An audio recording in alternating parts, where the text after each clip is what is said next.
Welcome to Tales from the Table Studios. Hello, everybody, where you deserve a seat at the table. My name is T.R. Grimm. I am so happy to be the Tale Slinger and the Master of Ceremonies for this wonderful, wonderful game of Sentai and Sensibilities of Mysteries and Magic. I'm going to go ahead and real quickly popcorn us around the table, introduce these fine, fine people, and then we're going to go ahead and get started. And we're going to start with Lion.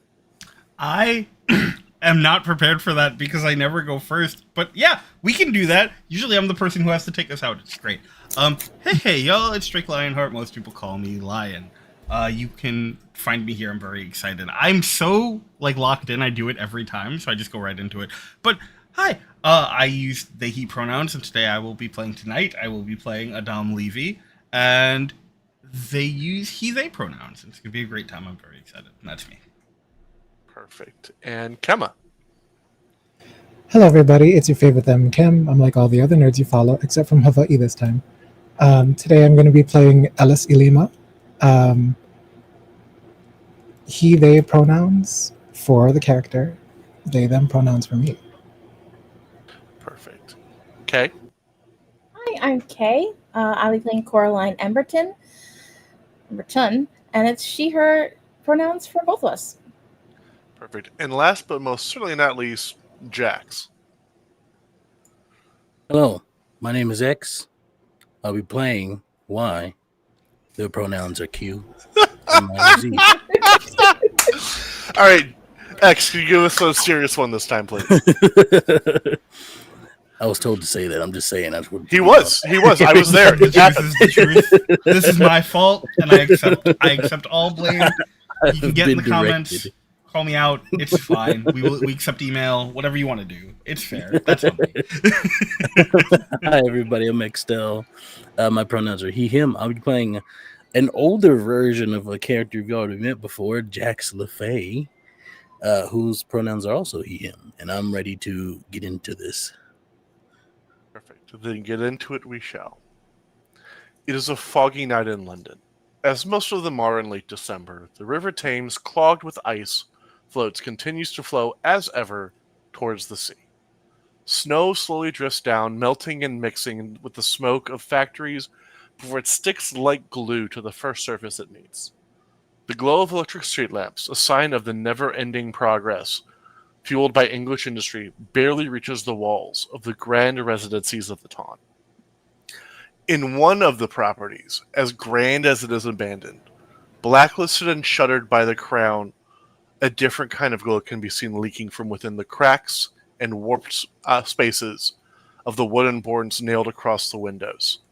Inside, the sound of a calliope can be heard, echoing discordantly along with the disembodied laughter found only by the lips of Pucks and other such fey of mischief. The Pucks in question, bedecked in inverted black and gold patterns of each other, can be seen cartwheeling down the dusty and worn carpet. Thank you for hydrating us. The dusty and worn, once vibrant carpets of the grand hall, the passageways flanked with perfectly unmoving uniformed forms in black and gold again. Their dark sabers close to their hips, their rifles held in perfect attention, as the two Harlequin Pucks bounce through the different hallways that spread like a labyrinth through a space much larger than the size of the building should allow. The laughter echoes, becoming even more discordant and twisted as the camera glides through these long abandoned hallways and rooms. The bodies of several slain knights strewn as the last pieces of their magic fizzle out. Passing quickly by these gruesome displays until the camera settles on a pair of figures, both masculine in nature. One with their long, silky silver hair tied back into a neat tail showing off their long, rapier-pointed ears. The other lost within their voluminous robes, besides a solid piece of polished ruby adorning the entirety of their head. Before them, a door stands locked. He, the resonating voice out of the ruby mask echoes, rich as honey laced with arsenic down the halls before it's cut off. His Majesty, Maximov. The silver head turned, showing the gray eyes on an otherwise featureless, smooth face. the white cloth he's using to clean his blade staining crimson as the last of the life wine of the fallen champion of the crown at his feet. His eyes narrow as he took in his colleague. Well, His Majesty is taking too long. You don't get to dictate how long it takes. These modern industries have polluted the magics in the before being cut off again, the sharp turn, and a bolt of energy floating right at the Fey Lord's neck from the ruby-headed man. Do not mention the degradation of magics to me, whelp. For as much of a maestro as you claim yourself to be, I have forgotten more than you will ever be able to stuff into that knife-eared head of yours. Boys, boys, boys. Stepping from the shadows, lithe and ethereal, black hair cascading down their back, dressed in loose robes and a fur-lined coat hanging from their arms, a new figure enters, their steps sensual as they walk in front of the door. My darling is allowed to take all the time he needs.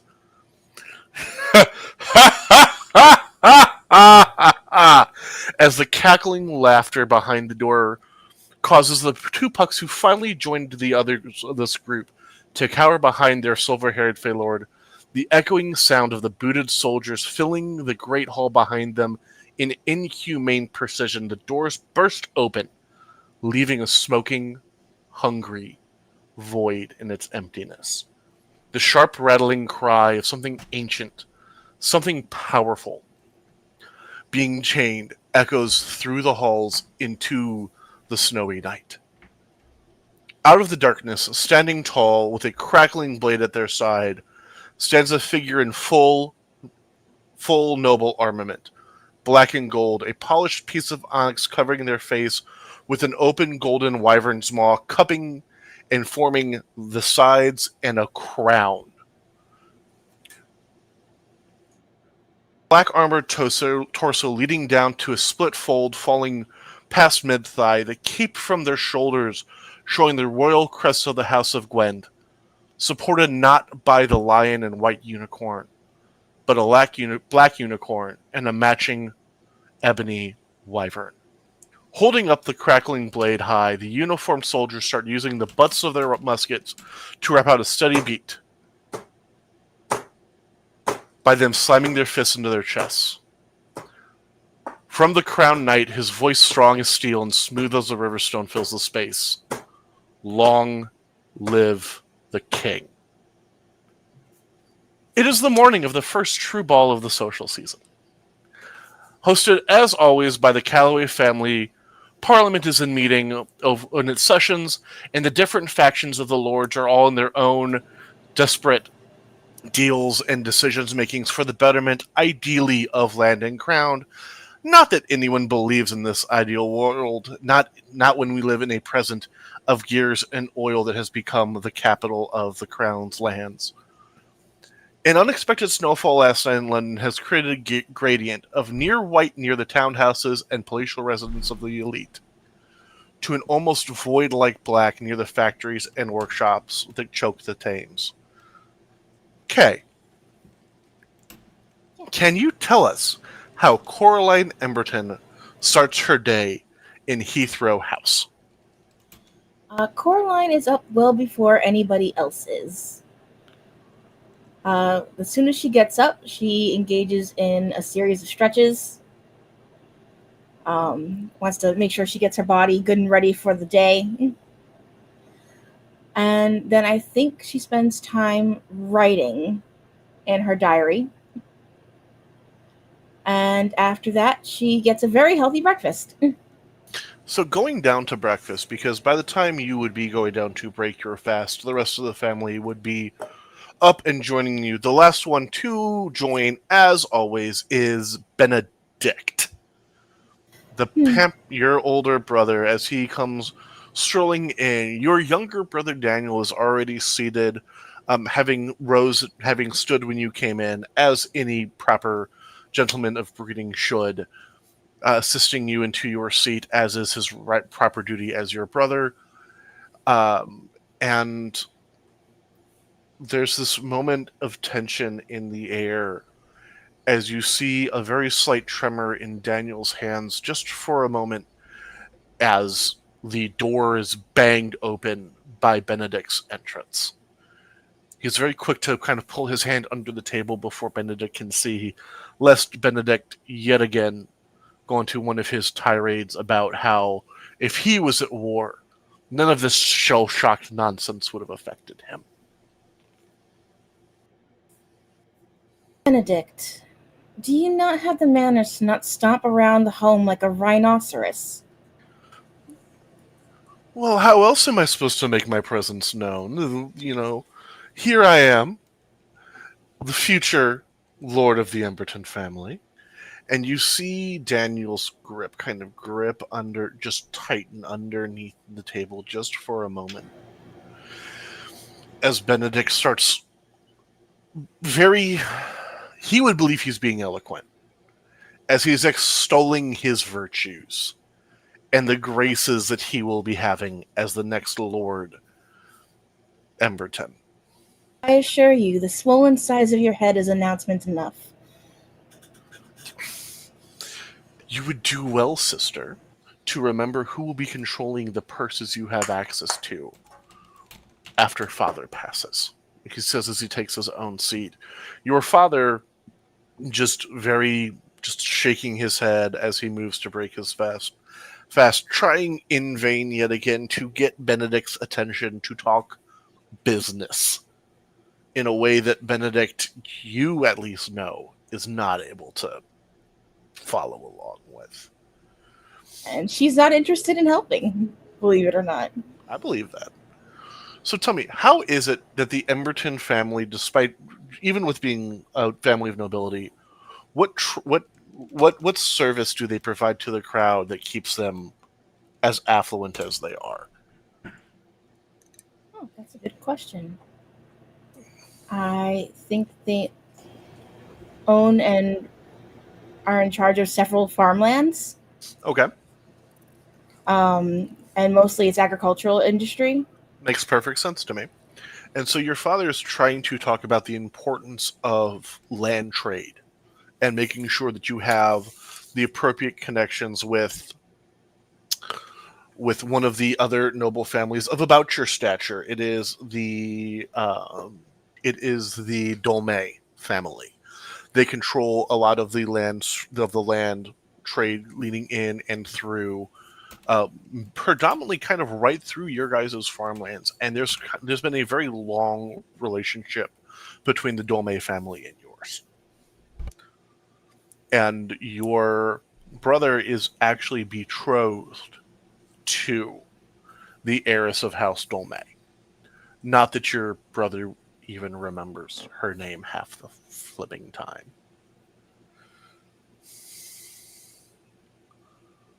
I think she's going to turn her attention to Daniel and just very subtly sort of give his arm a squeeze under the table, just sort of a reassuring,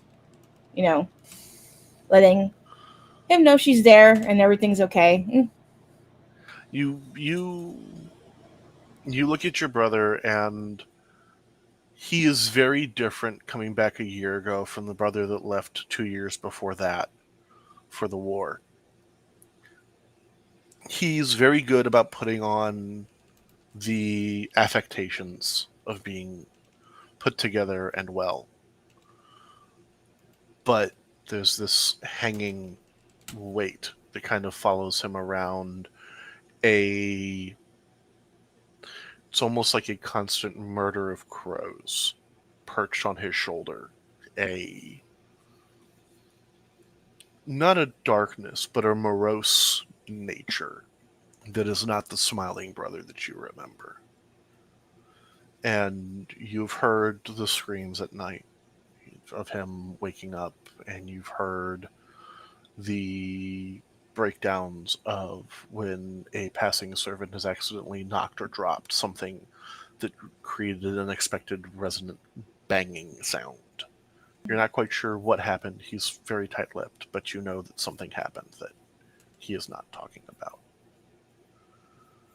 I think there's been a lot of nights with her getting up and making him tea personally, um, to try and help him with the night terrors.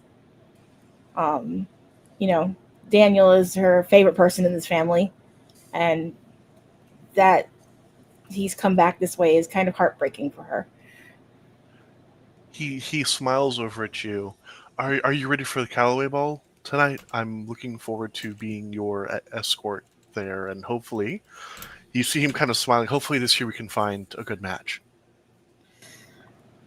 Yes, yes. I'm sure it'll be lovely. If you've been to one ball, you've been to all of them. It's the first ball of the social year. Don't discount it already. You used to love this event. Ah, I suppose. I find all the eligible people kind of boring, if I'm being honest. It's hard to keep up with your wit, dear sister. He says with a smile as he taps the hand you have on his arm. Very appreciative. And as we pull back from this beginning of a breakfast, Adam, Yes. you are on your way to the Hare and Holly. Do you have your family's house guest with you to take care of your dear Uncle Cash? Hmm. I think that is up to our wonderful house guest if they would like to accompany me to see um, what I think would be described as quite a unique and insightful meeting. Certainly. Perfect. So in that case, and I actually, before we do that, very quickly, because this is very poorly of me. Okay, can you describe Caroline Emberton to us real quick? Sure. Coraline has pale skin. She has very curly blonde, like wheat blonde hair, and a sort of sea green eyes. Perfect. So Adam, Elias, go ahead and figure out, whichever one of you wants to describe yourselves first. Go ahead. You can go first. Sure. Yeah. Um. So, Adam is um as is the style of the current time. I think they look a bit more slim. Um, the suit obviously fitting very like tightly cut. Um, very sort of not paper white, but still relatively pale skin, with what looks to be very dark, like dark brown, almost black hair that's sort of pulled back, swept across the sides into a low sort of ponytail. A clean shaven face with sort of a like sharper jawline and like deep brownish green eyes, almost hazel, but not quite there. Just speckling of green in the brown, I think. Um, and he stands not overtly rigidly, but it's very notable that there is effort being put into keeping that sort of straight backed stance, hands sort of clasped behind his back. You can see little strands of white and blue sort of swaying from underneath the like red overcoat that he has on. Just little bits of his suit that sort of like sway out on occasion. Um, just sort of peeking out from over the like darker red crimson vest. Perfect. And Ellis. Ellis, standing at about 5'9", wavy black hair tied into a very tight bun. Um, a foreign dignitary here on business. They wear a white uniform that is semi-militant in design, similar to a lot of the royalty in their kingdom at the time. On this white uniform are yellow cords and a sash, in addition to a few buttons and trinkets that are in the shape of a lizard-like creature. In the back of his belt, or their belt, They have a weapon that seems to be wrapped around tightly with this white cloth, stopping any sort of reveal of what the weapon is. Only that it is about hand sized. So, has Ellis ever experienced snow before this? Not once. So yeah, there is. As you guys are, thankfully, you're walking through one of the more well-to-do areas of London, so the snow is not entirely the very disgusting gray to dark black that snow can become in an industrialized area. But yeah, there is frozen water falling from the sky. It is very cold. I don't think Ellis has ever been this cold in their life. Did Ellis was Ellis informed, or does Ellis have a coat, like a long coat? Unfortunately, no. There was a lot of information shared with Ellis, but this was not part of it. Would Ellis accept an offered coat? Perhaps not. Would Ellis? So, question. This is just a piece of information for you to mull over. Would Ellis take the directions on where to procure one such coat for themselves? Yes. You know that after Hare and Holly, fairly close by. Now you know that there's a haberdashery of some renown that also procures the finest winter coats and accoutrement. Adam. So that might be somewhere worth taking. That might just happen to have another secret or two squirreled away that you might be looking to share with your new acquaintance. Oh, absolutely. Two birds, as it were. Perfect. But first, this is time sensitive, so it'll have to be done. As you guys walk to the Hare and Holly, this is very much one of the penny universities of London of the time. This is where the different scholars of both the magical and mundane arts meet to argue everything from philosophy to magical quadratic array theory to everything in between over cups of coffee and tea. And Adam, as you enter in, you see the mistress of the place, one Senora Eliza, yes, one Senora Isabella Martinez, who is running around as always, true queen of her own little kingdom here, making sure, kind of without word, that the different professors and adjuncts of the different universities have their proper drinks, who drinks what when. As she smiles and sees you, and she motions towards the back corner where you see kind of stooped down, kind of looking like the Thing from Marvel Comics, only more clothing. The stony feature of Kosh. Adam gives a sort of like knowing nod, almost as an apology, and then is going to look at Ellis and go, among other things, today you're going to get a lesson in how not to talk to people. Understood. And then we'll make a straight line for Kosh. And you see that Kosh is berating a bunch of... You're not quite sure what their study is, but they seem to have been having some sort of discussion not involving Kosh. And Kosh overheard them say something, so he's giving them a full dressing down, reaching back into theory that has long since been disproven, that you know he knows has been disproven. But when you've been around for almost 2,000 or 3,000 years, since the first institutions of learning have been placed in London, sometimes you forget what you know and you forget what you don't know. He looks over at you, and you see him lock on, and he goes, Ezra, no, you're not Ezra. You're the new one. Adam? Good to see you too, Kosh. Adam, my apologies, my boy. Are you quite content to spend your day bothering these nice young individuals as they attempt? They are incorrect about how they are using the theory. You hear him just start going.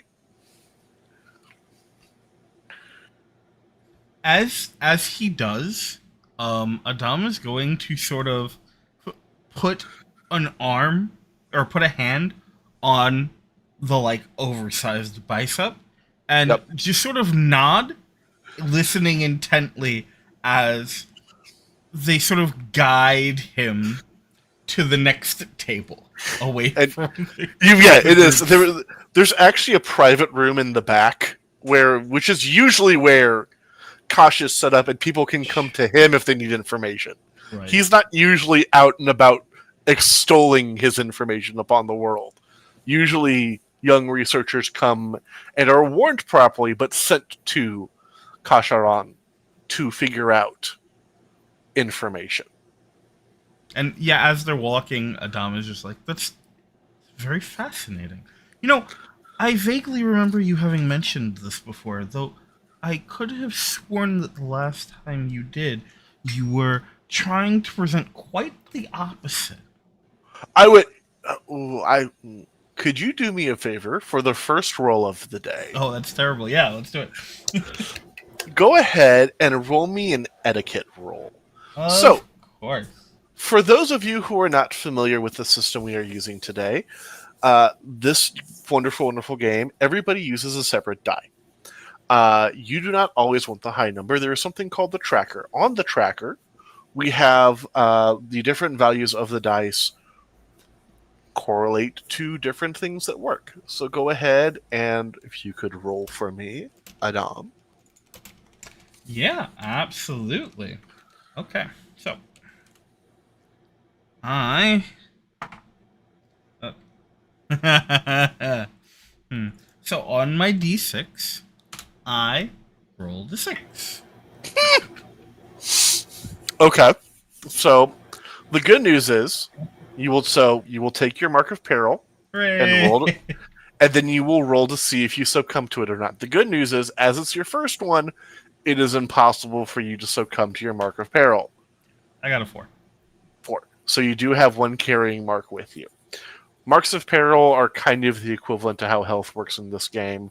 As the players continue to garner these marks and they roll, if they roll underneath the marks, they are forced to leave the scene, overwhelmed by the vapors of the embarrassment of failure. And you go and you make the mistake of trying to be overly clever and pinpoint the exact argument he made.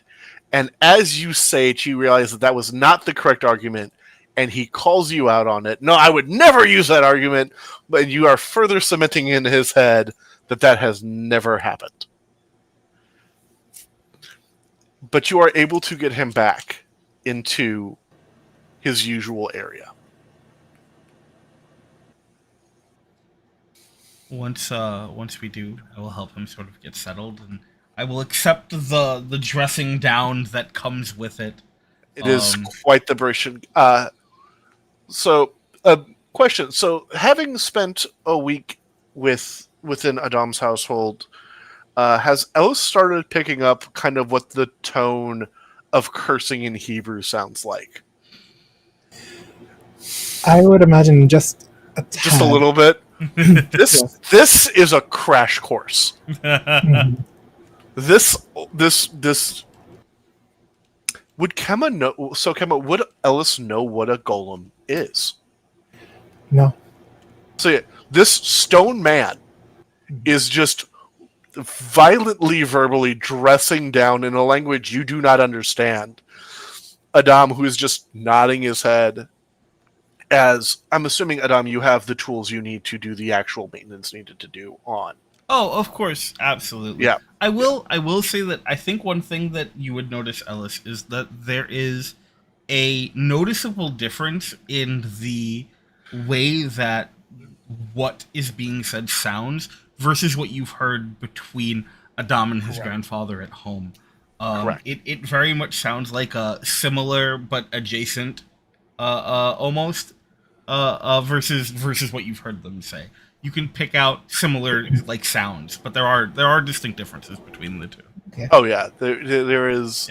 And what's funny is, as you listen, you can kind of tell that for the entity you now know as Kosh, the progression, and it seems to almost swing where sometimes it swings almost to the exact same language that you've heard from Adam and his grandfather, but then it'll swing way back into something that is almost unintelligibly different.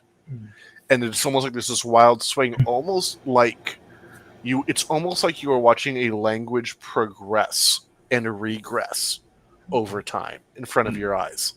And the entire time, Adam is just sort of sitting there beside him, and you see Adam sort of shaving down bits near the back of Kasha's head. You can see bits of like scroll being sort of fed into a small, very like at this point I'd say it probably looks very worn down, very like almost polished, like slot near the neck. You see him like pulling out other pieces, laying them out, and actually like taking the time to sort of pull out like a small inkwell and make like small adjustments before feeding it back in. During the ebbs and flows of this conversation, Ellis is going to wait for like maybe a lull where there's no one speaking, and will say, "For my business of a cultural exchange, you've provided me with so much information. Now, tell me, my dear host, which part of that was how not to talk to someone, so I may take it down?" And Adam, you see Kosh turn his head. I like this one. Of course you do. Without looking back, still sort of intent on the work, Adam goes, "If it came from his mouth, then feel confident it is part of the exam." Very well. I am the very nature of, and this time switching over to a very heavy accented English that I'm not going to try to reproduce because it would sound absolutely atrocious. But if you've ever heard an older Orthodox Jewish man speak English, it is very much that. How dare you, Adam? I am the pinnacle of social graces. You know, your great Something to be certain, Kosh. and you can tell as you pull out that for some reason he got caught on the greats. He's stuck in a verbal loop of the greats right now. There's a moment before Adam pulls out what looks like a long, thin, metallic, almost like a poker, and is going to gently lean Kosh towards the wall and sort of guide it into the slot, push up, and then they like mutter something under their breath, and sort of like a lever almost push it up, and you can hear a bit of like what sounds like stone chipping. Give him a moment, and pulls it back out. And you see him just kind of lean, and he's just kind of stuck there for a moment. And he kind of leans back and looks around, looks over and sees you. Oh, I've made an ass of myself again, haven't I?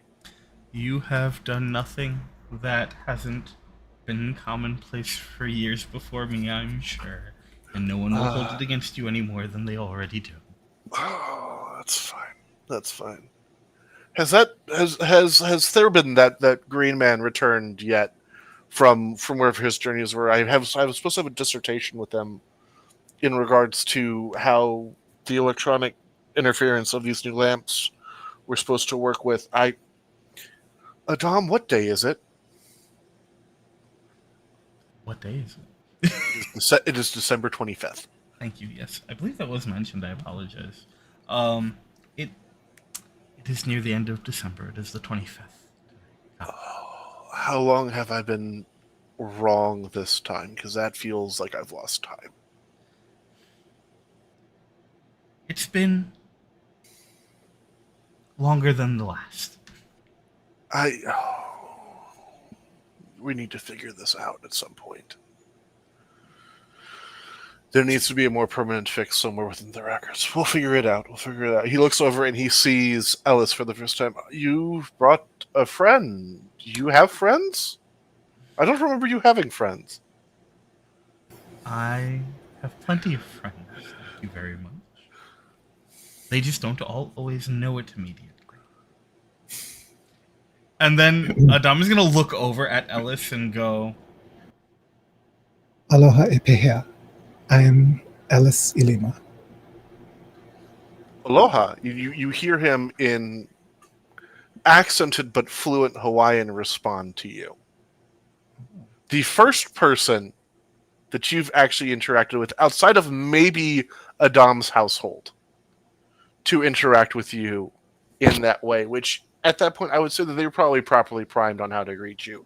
You were not expecting a rock man to do that for you also.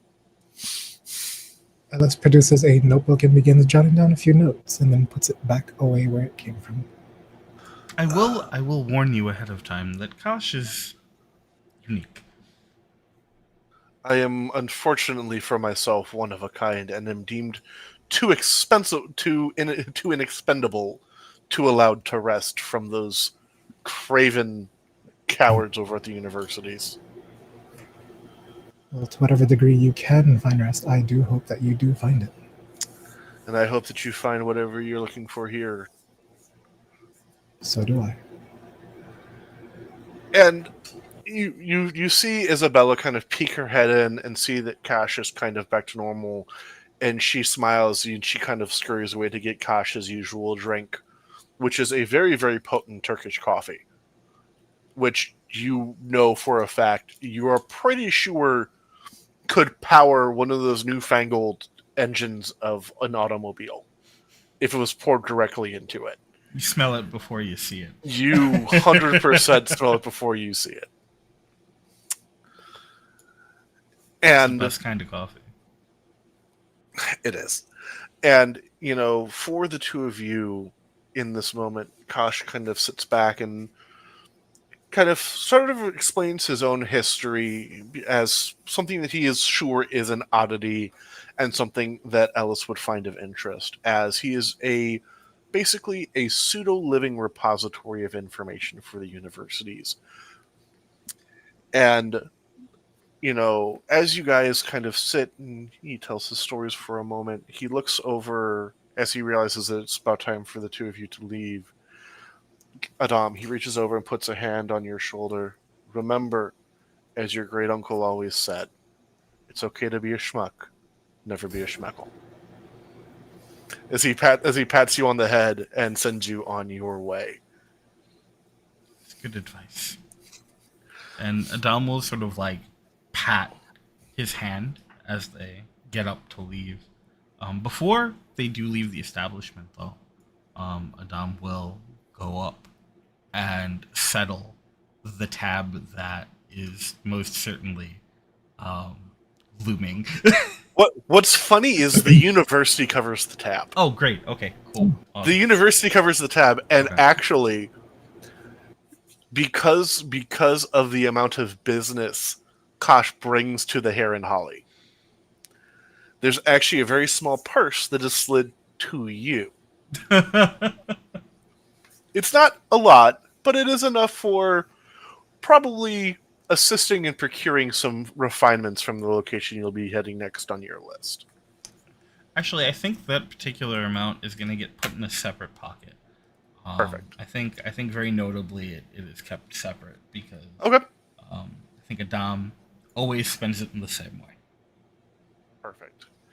So, and as you guys leave, getting ready to make your way towards perhaps one of the finest locations and haberdasheries, the Luxurio Livery and Finements, ran by the enigmatic Theodore Zacharias, we're going to pull away from here to Jack's LaFay Tell me, Jax, whose bed are you rolling out of this morning? Because it's Some not yours. yeah, some couple that I ran into at the bar last night probably. He is quite handsome, and well, honestly, so is she. And being sandwiched between both of them, I swear, is a nice way to spend a night and wake up hangover with a hangover. Some things, yeah, I'm getting older. It's fine. And as opposed to the brashness of your youth, I think that by this point you've figured out the joys of kind of having a quiet morning every once in a while. Not everything has to be running around, with newly betrothed or about to be weds. That's a young kid's game, and Jax has been around for a little bit too long for that at this point. So the very, very I do got a bit of just pep in my step though. oh, you do, and finding yourself sandwiched between these two individuals, you feel the husband kind of stretch and lean. Oh fuck! I have Parliament today. Oh fuck! I have Parliament today. As he kind of rolls himself out, and you realize that the couple that you now in a little bit more of a sober state, hungover but more sober still, the couple that you parlienced yourself into the bedroom with is one Maxwell Cromley, who is one of the cabinet heads for the Parliament under the Crown, and his wife. But as you look, this is not his wife who is in bed with the two of you. The woman you assume to be his wife, because you know his wife. You knew his wife very well when you were younger also. But the woman in bed with you is much too young to be his wife. Not in an inexcusable way, but, he looks to be about as old as you look. And his wife was about the same age. The woman in bed with you is probably in her early 30s, late 20s. You aren't quite sure who she is. Max. Yes, Jax. Nah, I didn't know it was you I ran into at the bar last night. And I that's know. quite I know. interesting that you were so I know. inclined to accept my proposition. But who is this? This I mean, don't get is. me wrong. I'd like to take you home with me later for some one-on-one. But who is this? He looks over. I'll be honest with you. I don't know.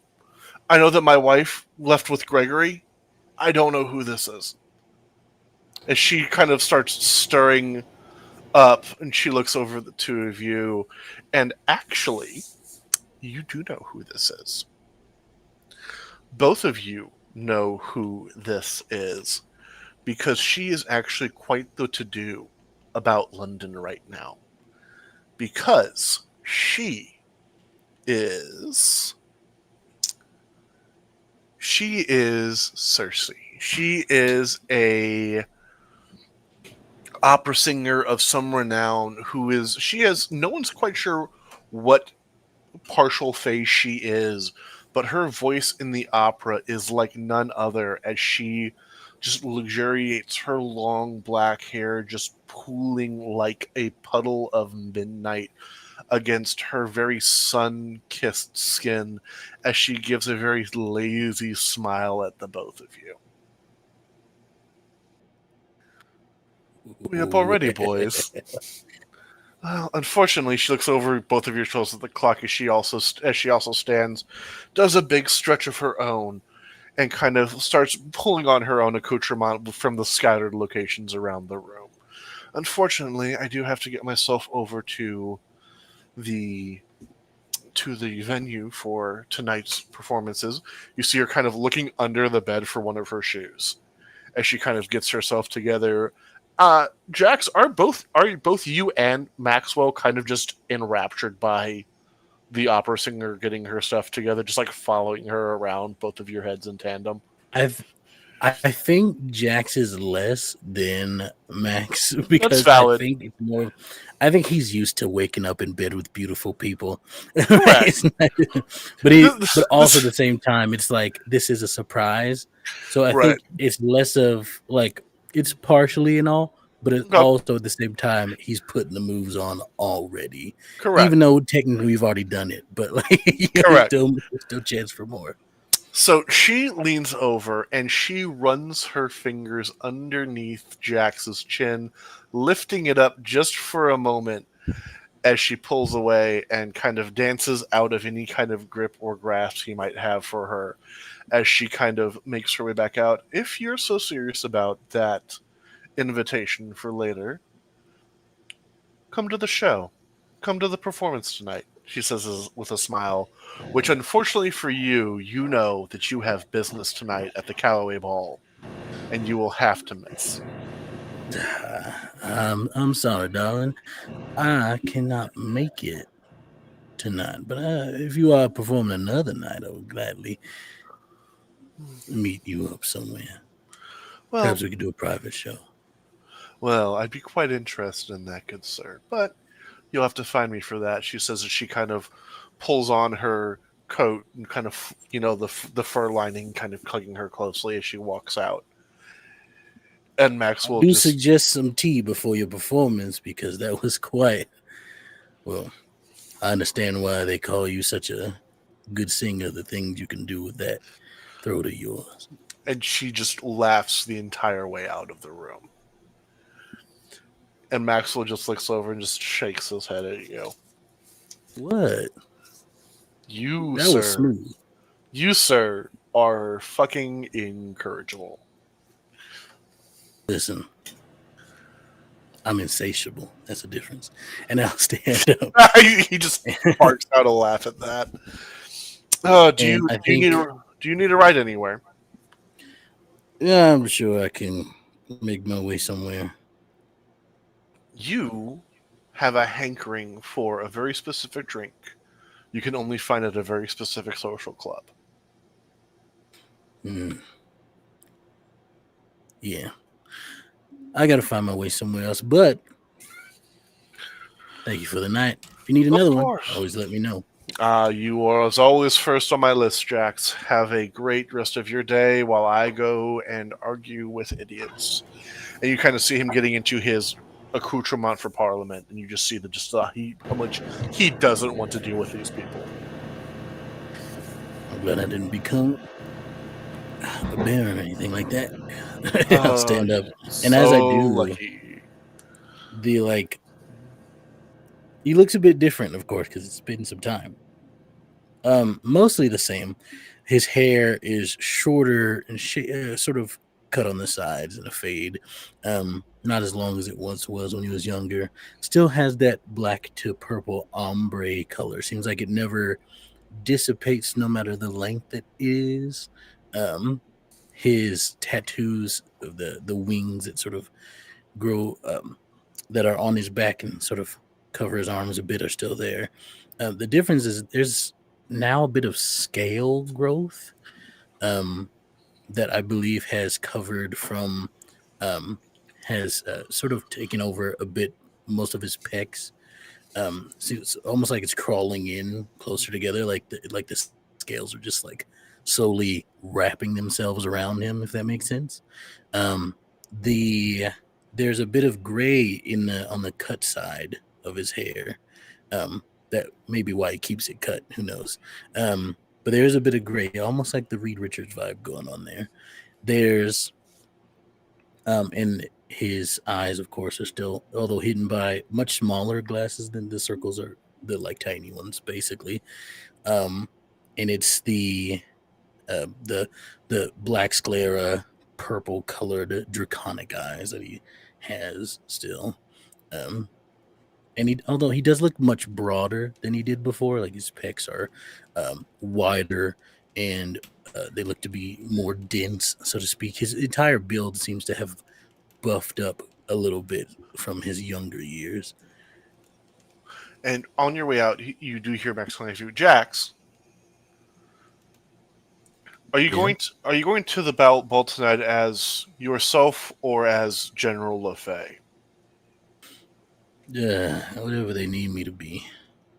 I would recommend having the general personality in your back pocket just in case the crown's a little bit desperate to put on the pomp and circumstance after the end of the last war. Are you in charge of the investiture tonight?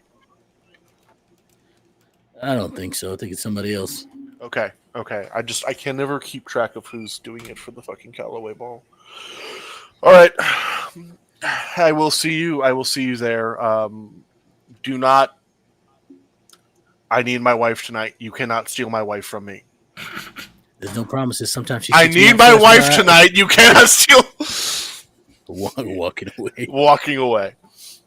So and yeah, and I think that this would be a great time after we've progressed the day a little bit for all of you to eventually make your way to the fantastic haberdashery and shop of accoutrement that is Luxario's Livery and Finements.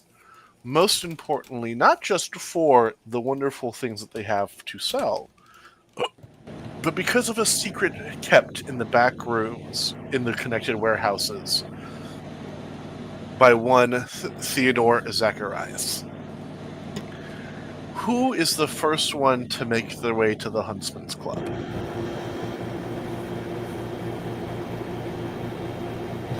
I think it's probably me, honestly. And that makes sense. And so I think that we're going to go ahead. We'll do your intro, and then we can go ahead and take our break and have everybody else intro after that. So we'll do the big reveal about this place. So you walk in, and you do see that it is a place that smells of cherry tobacco. It smells of refinement. There is leather and lace. There is everything and every kind of accoutrement that any sort of noble of the elite would need to complete any sort of outfit, from canes to hats to different bits of jewelry and everything in between, long coats of every cut, none of which are the outfit or clothing itself, but the the everything around it in order to accentuate. And you see in the back, smiling as always, the rotund, smiling form of Theodore Zacharias. And you see on the back wall a number of masks. As you approach, ah, Monsieur Lafay, are, Theodore. tell me, my good man, are we here to procure or are we here to relax? Relax. He reaches behind him, grabs a mask, hands it to you, and makes a motion. And as you continue down the way, you know that if you go to the third dressing room on the left hand side and you pull one of the hooks, the full window wall opens up, and inside you can hear American jazz. You can hear the beginnings of American jazz. You can hear the the beginnings of so many conversations and the smell of not just cherry tobacco, but many different kinds of cigars, cigarettes, many different kinds of intoxicants and imbibements being poured. You're hearing a little bit better than most, are able to kind of make out not people but conversations being had as you make your way into the single best open secret organization within the elites of London, the Huntsman's Club. And that's where we're going to go ahead and have our break. We'll be back in about 10-15 minutes. Feel free to, grab a snack, use the bathroom, stretch your legs, do all the things you got to do that you can't do while we're here. We're going to go do those things too, and we'll see you back in a little bit.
Hello, everybody. Welcome back. I hope you had a great break. We did.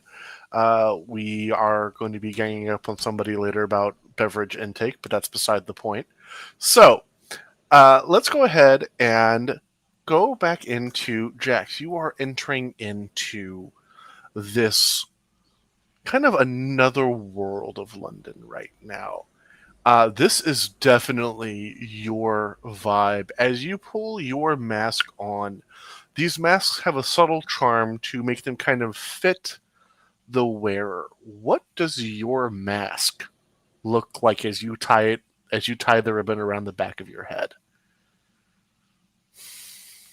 And as it sort of forms on, I think it's in the shape of a wolf, Okay. which is not usually what things take shape of for him. But whenever he enters here, it's in the shape of a wolf. He does have that And dog in him. I think it's Got the a juice. almost an obfuscating way of sort of like the whole wolf in the hen house type of vibe, but on a larger scale. He's almost a dragon in a wolf house, if that makes sense. So yeah, and it is you are hearing people who you can recognize voices, but one of the rules of this space is so long as the mask is on, even if you know the identity of the person you are talking to, no, you don't. This is a place of true anonymity and the designed to bring interesting and thought-provoking people from around the London as a whole. Class doesn't matter here the way it does for the rest of the city.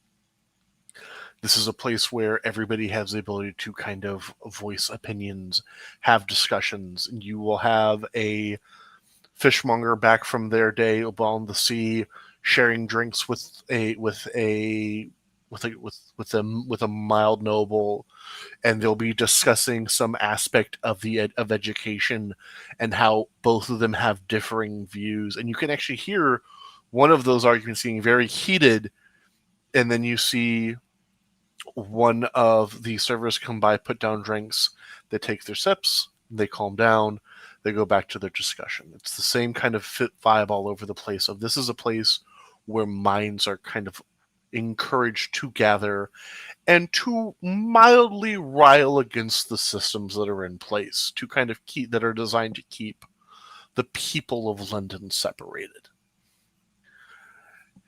And I'm assuming that Jax has a usual place at the bar. Right in the middle. Right in the middle. And you do, and as you get your place, what is Jack's poison of choice? Whiskey. Whiskey? Neat. Neat.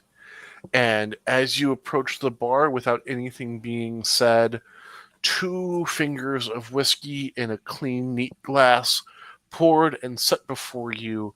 And as you are walking in, Caroline Emberton, Yes. you, having had enough of your brother's nonsense, go to the one place you know that you will be heard, and that you are free to openly share your thoughts and feelings about things. What what part what is an idea that has kind of like that's been chewing around in Coraline's mind that she kind of needs to get out as she kind of makes her way into Luxoro's livery confinements and towards the back wall where Theodore Zacharias is already seeing you walked in, already has the mask in hand for you. I think that after this breakfast, Coraline is um, once again in the mindset of why things need to be more of a merit-based system than a birth-based system. Um, because, oh boy, do we end up with idiots on top that way. And as you slip your mask on and make your way back towards following the same steps that Jax did into the secret speakeasy in the back of this place. What does your mask take the form of? I think her mask is very much a sort of masquerade mask with a pattern of roses and thorns. Beautiful. And as you kind of slip your way back, you see an individual who the masks can change depending on the day, depending on the person, but usually after you're here a couple of times, you can usually tell, even if the masks change, the people behind them to a certain degree. The masks usually stick in very similar motifs. And one individual in there with a raven-esque mask catches your eye and goes, Lady Rosenthorns, what has you so wild up today? Well, today I keep seeing fools on top of the pile, and it riles me deeply. I concur. And as there are many bars in this place, as you kind of make your way over to him, what is Coraline's drink of choice? Coraline sticks with a very respectable Merlot. Perfect. And glass on table, wine up to the appropriate amount, slid over to you. And as you start your discourse, as usual for you, because you are very strong in your opinions and eloquent in your explanations, a bit of a crowd does form around to kind of listen to you, kind of take on comers respectfully, because that's another rule of the Huntsman's Club, is all discussion remains discussion and remains respectful. And this is a place where the merit of the argument is what matters. And as you have a habit of drawing a bit of a crowd, not in a negative way, but people enjoy seeing passionate individuals who know what they're talking about discuss things.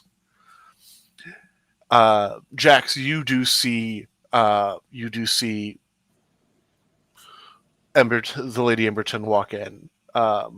You recognize her through her brother Daniel, who in the last war was not a direct aide of yours, but he was a part of one of your squads. He was a knight of some renown who you know at this point, unfortunately, and this is a secret that no one else in his family knows at this point, he's burned out his capacity to use magic. He did so doing something very brave and saved a lot of people doing it, but he can no longer put on his armor.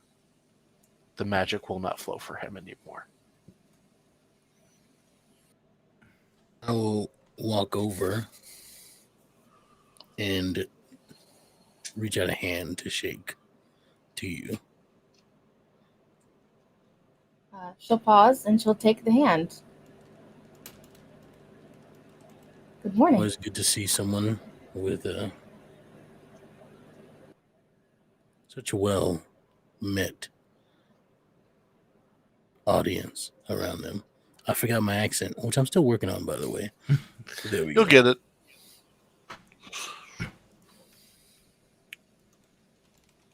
That is what he says to you as he shakes your hand.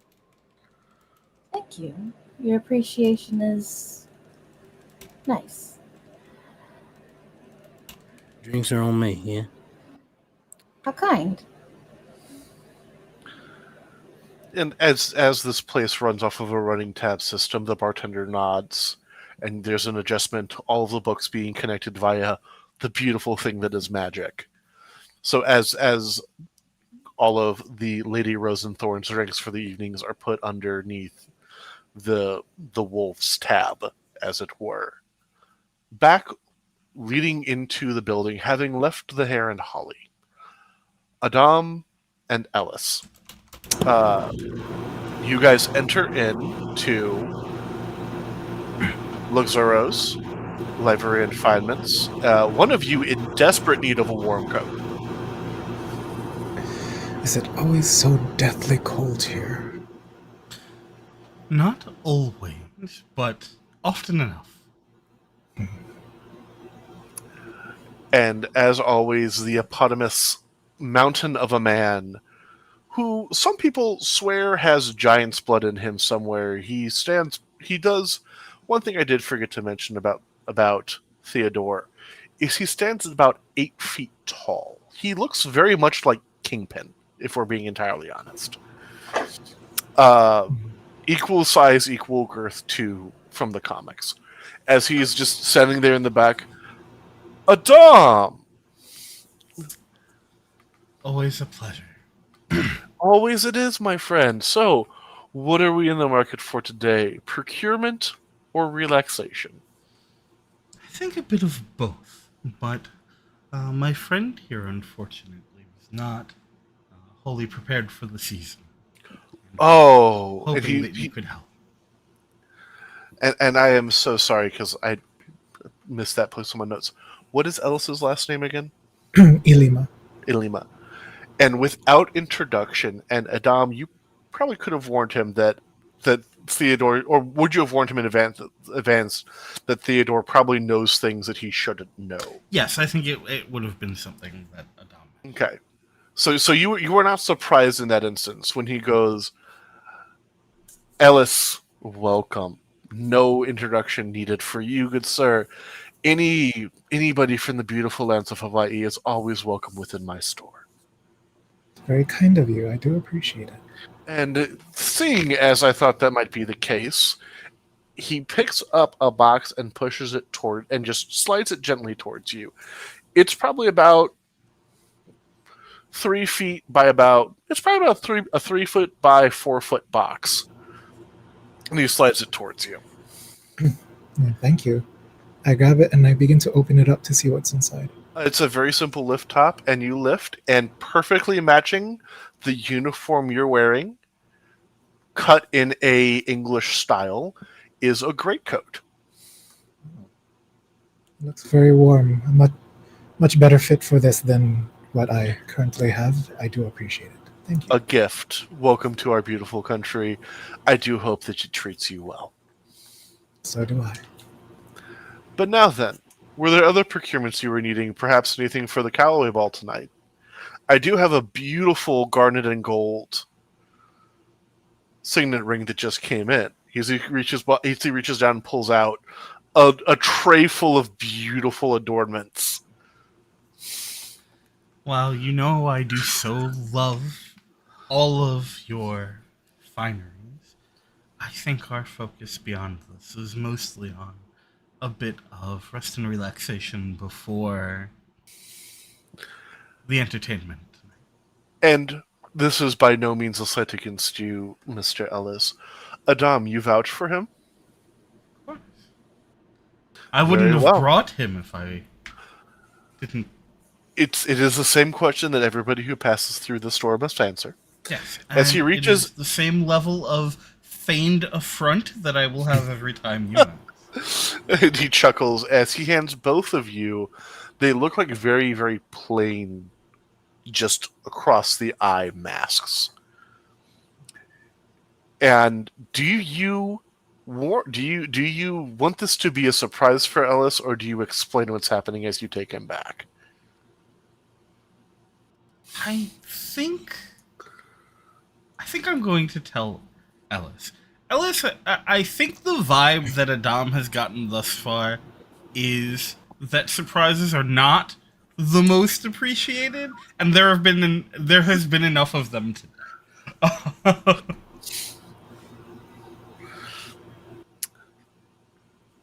So yeah, as the mask is put on for both of you, what do those masks kind of take the form of as Adam you lead back into the proper reason for coming here for the Huntsman's Club?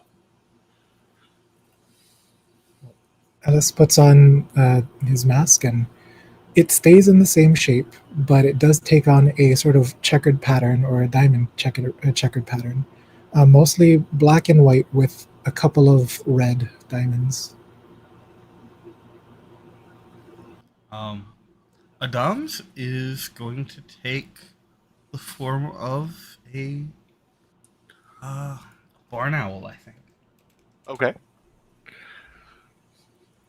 Perfect. And as you guys kind of make your way in, Um, Adam, you see Lady Rosenthorn, as always, has a crowd around her for whatever topic she's discussing on the day. Always keeping things lively. That one. My gracious host, where are we? We are in a place that many go but few speak of. It is often presented as something uh, unique and kept closed to all but the most interesting. But in honesty, if I was going to speak frankly with you, and there's a moment where Dom pauses and sort of like glances around to make sure that they're not about to be called on it. I think it's more a gimmick than anything else. But this is the best place to get the real feel for our wonderful home. You will hear and see things here that people are too afraid to speak and share and engage in out there. At least more often than not. There are some who don't have the same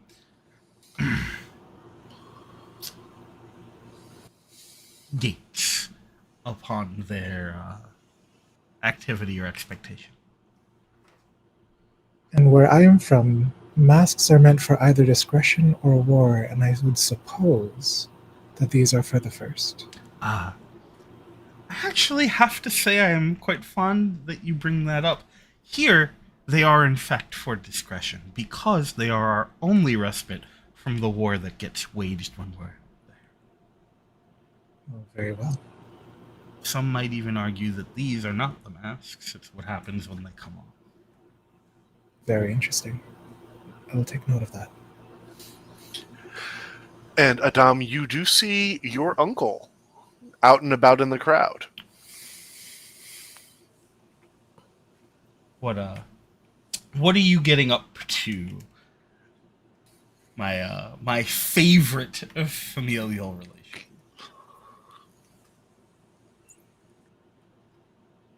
Jax, that's you. Yes, I. Be like, do we go with Uncle? So Yeah, something like that. Uncle, cousin, something along. Uncle, cousin, something. Thing. Right. In regards to Family member. The relation here, it's the same. I'm sort of, after saying hi to Lady Rosenthorn, I sort of departed and am now talking to a circle of my own. And there is not loud, but enthusiastic or passionate speak about the way the court is just doing terribly.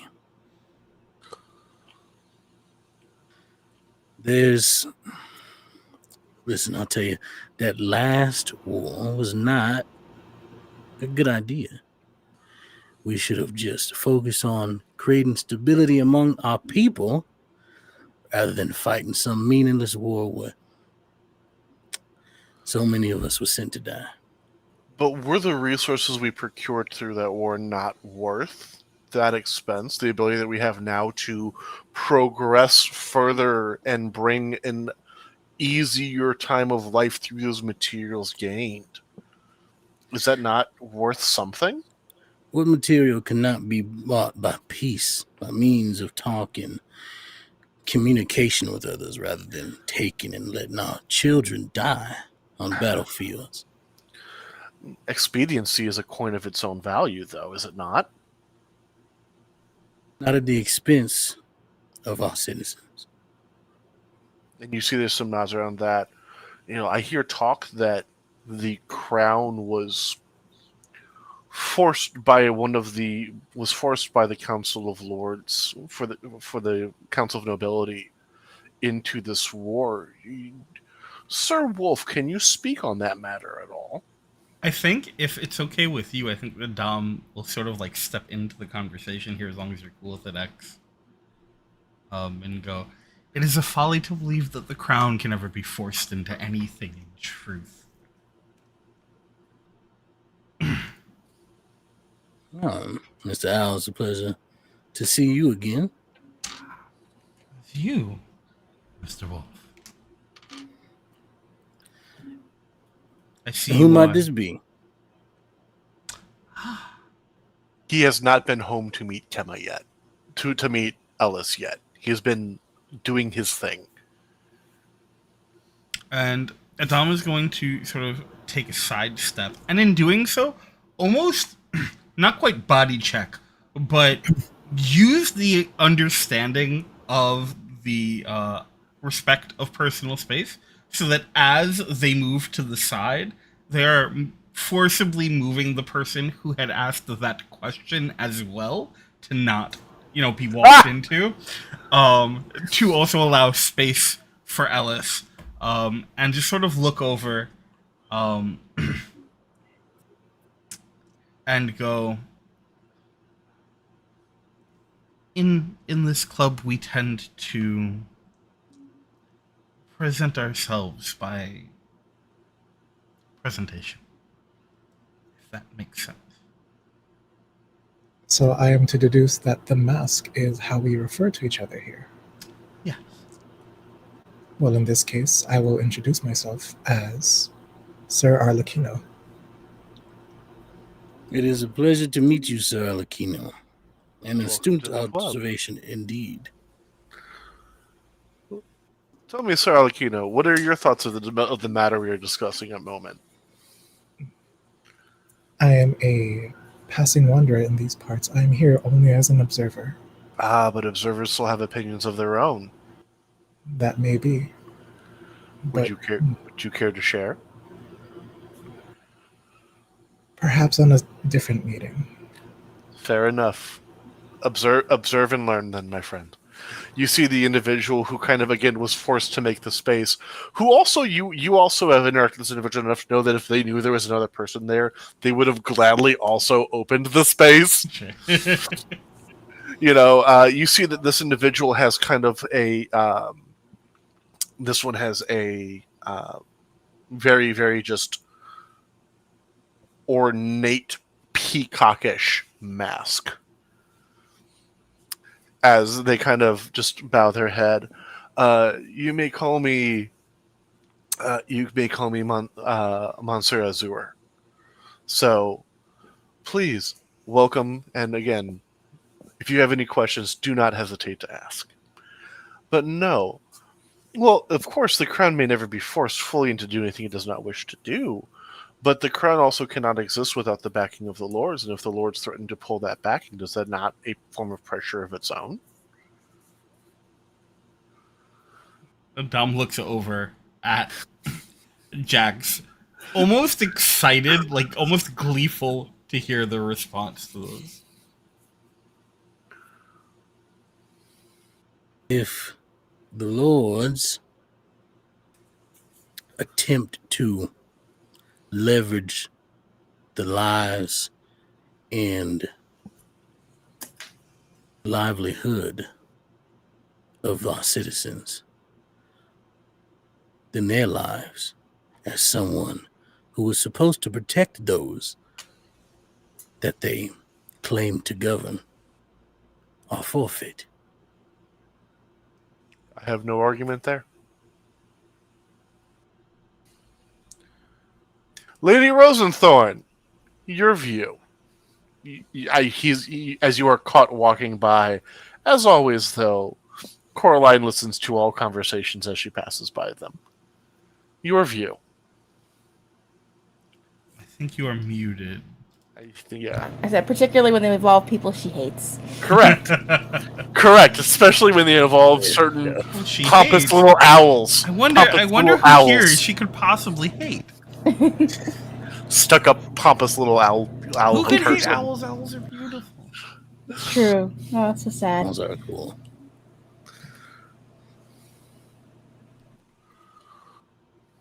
I think war is simply the actions of people who are taking paths that are unnecessary when diplomacy works so much better. And what do we do in that case, my dear Rosenthorn, when diplomacy falls? That is why they're last resorts. And as the group of you continue to spend time leading up to the time where you will all have to independently depart and prepare yourselves for the festivities of the evening, it is a moment of respite from the outside world where expectations and fake affectations are so abundant, and the freedom to be yourself unencumbered by the expectations of station gives you the strength to be able to pull yourselves together as you go and everyone prepares for the first ball of the social season, the Callaway Yule Ball. So, music strikes up in abundance as people are dancing. The feeling in the air and the smell of spice mulled wine, the Callaway family seeming to be rather high on the hog compared to where it's usually been. For those of you in the know, the Callaways seem to have recently struck a proprietary trading deal with the Marlov steel industry from the Americas. One part of which is to host and play introductionary for one Charles Marlov, the heir apparent of said steel industry, who, having recently finished his own studies about Europe and universities, finishing a grand tour of his own, has come to England from the understandings from those of you who are enriched to the point of being able to try and vie for trade deals and the such. He is kind of a unknown entity outside of the fact that he is known to now be here. This is kind of his first event to be seen out by the public. It is, as always for the Yule Ball, there are boughs of evergreens, hollies. There is the giant chunks of roasted meats, and it is a festivity to drive away the darkest spirits of winter in order to hopefully move towards a more bountiful spring to come. For everybody, what is your accoutrement and your dress for the evening, as you also know that tonight is supposed to be the investiture of a new round of royal knights, one of which is one Adam. So let's start with you. Are you in uniform? Oh, absolutely. Go ahead and describe what your uniform looks like for me. So I think, um, Adam probably wears what is relatively standard as far as the standard uniform goes. I think the only real bits that are unique, or personalized rather, for lack of a better term, is that the the top coat itself is probably that same sort of like dark crimson red that the overcoat was earlier in the day. Um, and I think that there is um, a small bit of like there are sort of like hand woven bits of reds and whites into the belt as well. But otherwise, I think it's very standard. It's very clean. It's actually very similar to the uniform that Jax wears in that regard, though without many of the medals and adornments Of course. of such. And would you guys be showing up together or separate to the event for this? Jackson, I? Just to confirm. You mean Jackson I or Ellis and I? Jax, it would be so. Ellis and you is kind of a done deal. That's what I was double checking. Correct. So would Jax be going with Adam because this is Adam's investiture as a show of support, or would he be there already? Yeah, I'd be showing up with a dom. Okay. I think a lot of the Properly walk. have introduced myself to Ellis. Which is what we're going to be doing first. Is you realize, so we're going to backtrack just a moment to the return to Adam, your family's abode, where you went ahead and got a carriage because you guys are time is kind of the essence for this. And Ellis, a gentleman walks into it kind of joins you guys in the cab of the carriage that you were not expecting. Thought I'd take a ride home with y'all if y'all don't mind. Is Hi. this an acquaintance of yours, my host? That's one word for it. Jax is family. Oh, my apologies. Wow. We'll go back about 80 years now, I think. Oh. Nice to meet you, Jax LaFay. It's at this moment that Ellis is going to remember that upon arriving on the docks, there was another member of parliament that had met him and had mentioned Jax LaFay by name, telling Ellis to steer clear of this particular person and the influences of, prior to being left with Adam and his family, speaking of them as upstanding within the court. Jax, Mr. LaFay is sort of like an uncle or cousin, something to that effect. There is a distant branch on a tree somewhere that we share, but I like to think that the connection is far deeper than that. I I'm see. probably related to everybody in some way. My Oh, I'm confident great grandmother got quite around. That's where I get it from, probably. Well, it is nice to meet you, Mr. LaFay. Nice to meet you as well. You know, we might have been related if you're, I always forget, grandfather, great grandfather. If he ever accepted any of my advances, but always turned me down. Well, I think that's a new piece of information that I carry with myself now. I greatly appreciate you planting that in my mind so close to such an important eve for me. Thank you, cousin. You're quite welcome. But shall we return? Are you excited about tonight, though? It is a big one for you. Very excited, elated, even. It's going to be quite the impactful night. And I look forward to the opportunity to put everything that you have helped teach me into action in the near future. It is a big job. Almost makes me remember the first day at. Yes. And Adam will turn to Ellis and go, there was a time where Jax was indeed a member of the... Royal Knights. Yeah, no, I think there is a moment where it sort of tapers off as Adam realizes that it may be a awkward thing to bring up, considering how things seem to have went down, or at least the little bit that we know about what went down. I was a part of the Royal Knights, an impromptu squad put together to handle the situation that arose.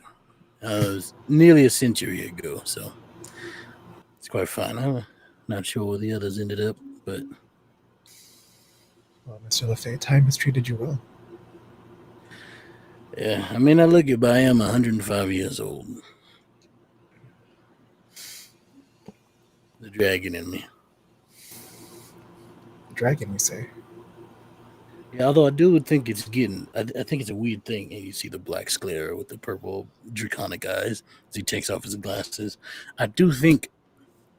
I'm not quite sure how it works. I think it works differently for everybody in my family who got it.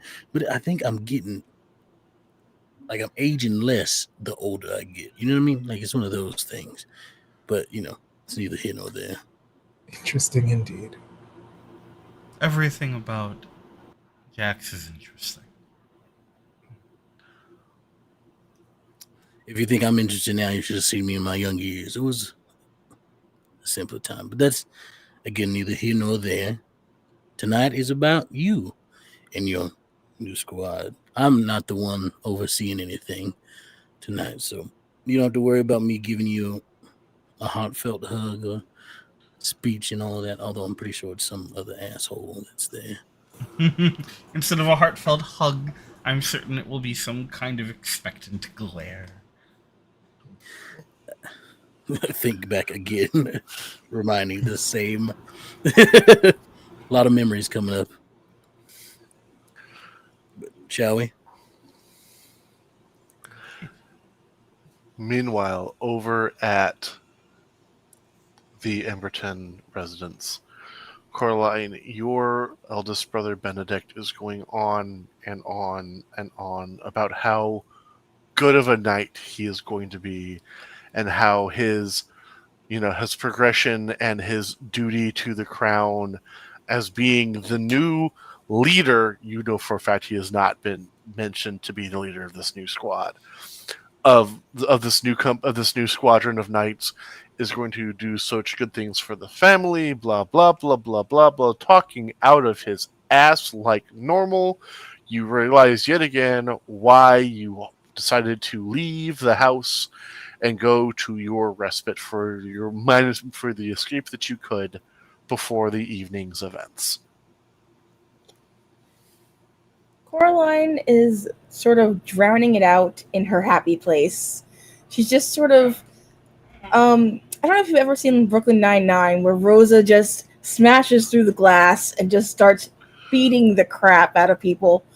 That's where she is right now. She's just, in her mind's eye, she is strangling Benedict with all of her might, and she's just kind of happily sitting there in this wonderful daydream.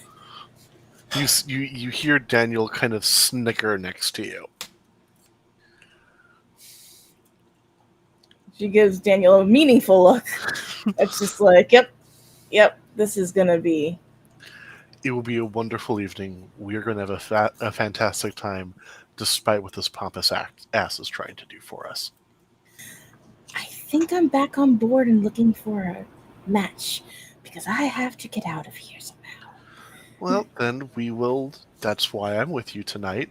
While Sir Up His Own Ass is getting himself a knighted title and becoming the best knight the kingdom has ever known, which is ridiculous when General Lafay exists. The moment true duty calls to him, he will fall apart like so much wet bread. I was imagining a sandcastle upon the sea, but yes, wet bread also works. Correct. And as the two of you kind of snicker and make very small little, in jest to each other, not towards Benedict, jabs at Benedict, you do see the carriage kind of pull up, the event kind of in full swing as you guys enter in, and all of you kind of finding your disparate ways into the advances of the party. With everything going on, could I get an etiquette roll from everybody? Boy. That went so well the first time I did that. Oh, Everything's one. gonna be fine, probably. Ones are perfect right now. Oh. 1, 1, 3. Let's go! Jax, I'm so worried. what'd This you is get? so nice. What'd you get, buddy? That's a 5. Holy, okay. Someone give Jack the juice! Usually when I roll a 1, it's a bad thing. I like this. This is No, yeah. Yeah, So- right? It's so- nice. So especially for you, Kema, Technically the worst at this. you are actually the worst, and this makes sense. But you're also in the position where you don't have to be. So, whoop, oh, Ooh. Oh. Uh-oh. we good? Ominous DM frames. Hold on. Okay, we're good. Okay. We're good. We're good. So I was waiting for all of it to just go off real quick. It's all good. So yeah, so we're gonna go in order from the best to the worst. So what in this one initiates your guys' honor? And I think for both of you, your honor fully for both of you for kind of the same reason dictates that this goes properly. For Ellis, this is your first real actual presentation polite into polite society. We have a guest star. Hello, how are you doing? Stormy likes to do that. Yeah. So for Ellis, this is Ellis's presentation. So kind of all of the information and knowledge that you've been kind of able to pick up, distill, that Adam's grandfather, the different staff of the house, kind of everyone you talk to kind of distills into this moment of as you walk in a true representation of the kingdom of Hawaii, you walk in with presence and you are noticed and people take notice of you, not just as a person, but the recognition of the station that you represent. And you are met with the respect that that station is properly due. Probably even more respect than you were expecting. In part because you are walking with the individual who is most likely going to be, at this point, the leader of the new squadron of knights. Adam, as you walk in next to Ellis, again, that perfect representation of this is what is expected of you. Yet again, as always, falling into this role of expectation and the presentation of what it means to be the noble of your station, the next scion of your house. And, walking in and fully embracing that role, and falling in line with that, kind of, again, meeting expectations, Jax. You go ahead. You do get your mark of peril. So roll again for me real quick to see if you also, because you can also rebound from this. So roll again. If you get a 1, You got this. Everything will be fine, probably. if you get a 1, everything is fine. If you get a 1, everything is fine. Jax just steps in, passes out. No. So again, because you are unable to roll under your marks of peril when you only have 1, that 1 is secured down there. So going forward, you do have 1 mark of peril. But Lovely. you walk in, and I think part of the issue is there are, because of the nature of this event, there are people here who do not like you. Not just on a personal level, the idea of what you represent, your closeness to the crown, the influence you have over certain aspects of the military and politics, you have enemies in this room. And they are enemies that, unfortunately, you cannot just do what you would prefer to do to your enemies and just get rid of them. And I think that one such individual in the room is Lord Damien Fasteri, Faustry, if you are keeping track. And Lord Damien Fasteri was the Lord that leveraged the crown into having to fight that war. He was the leader of that enclave of lords that leveraged their people and sent their people out first and made the crown have to scramble to try and save lives of their own citizenry. And I think the mere presence and this, he has been avoiding you you specifically, since you've gotten back. And he sees you, and I don't know, with the amount of people that you've lost in the war, I don't know if Jax has the self-control to stop himself from going up. to Fayeri. I don't think he does either. As I will lean over to, just to put perspective what Jax is wearing, very military attire.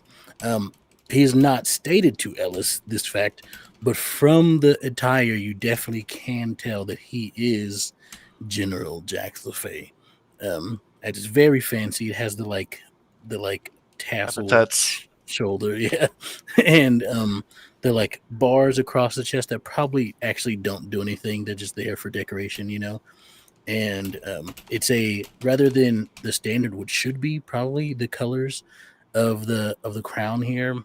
He's personalized because he has to rebel in some way, um, and that is it is purple and black, um, with accents of white, um, and puts a hand on Adam's shoulder. I'll see you later. Knock him dead, and I will beeline right over Adam. there. You see where he's going, but you cannot stop him. Jax, no, Jax, wait. Okay. Also, I'm calling him now. This is my rival. As I'll make my way over there and reach out a hand because I know I can't deck him, but I can squeeze his hand real hard. So I'm gonna reach out a hand for a handshake. Lord, Roll me a vigor roll. this is what I'm good at. Should be at least. That's a 7. Ah! Oh. So, the reflex from Damien is to, of course, grab your hand and what is the sound that his hand makes when you start squeezing down? Is it just a crack? It sounds like the cracking of many knuckles, but his hand is probably going to be bruised after we let go. But I am squeezing, and I'm just like, Lord Fistar, it is a pleasure to see you this evening. So happy for you to be here, celebrating the joyous occasion of these knights who will protect our citizens. Yes, protect them is what they should be doing. Exactly. They are, of course, and General LaFay, a pleasure as always.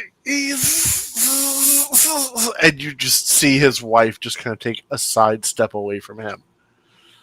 I'll let go and I'll just pat him on the shoulder. This is a strong grip you got there. You got to be working on that. You've been hitting the gym. Oh, right. You've been pushing pins too much, and maybe that grip strength has got a little bit better, huh? And you have him. You have done the faux pas, but you have control of the situation, which I feel is a very Jax position to be in. Willfully doing the faux pas, but controlling the moment anyways. I tell you what, Damien, I'll leave you here. Drop the Lord noticeably. I tell you what, Damien, I'll leave you here with your wife. Lovely to meet you, by the way. Always a pleasure. She smiles and curtsies towards you a little bit. There is a handshake there that is definitely more gentle and also more seductive in nature, but that's neither here nor there. Hold on. Let me do something real quick because I'm curious. Evens or odds? Well, evens. I'm feeling good tonight. Okay, let's go ahead. So you can see just her becoming smitten with you with just the look and the handshake. Now, I understand that you all have some hands in some industries. Yeah, I would love to discuss it with you, and I will point to her. I'd love to discuss it with you, Mrs. Fistari. Perhaps over some dinner at a nice restaurant. Janice, please. Jan, such a lovely name. Rolls off the tongue quite well. Jan. And you see Damien Fistari just kind of look over, kind of in abject horror as you have publicly, you are publicly in the process of scooping his wife away from him.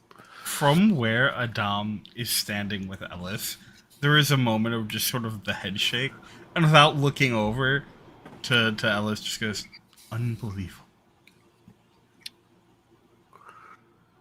Unbelievable or remarkable? I do feel that those two words intertwine. I think with Jax, a lot of things end up intertwined.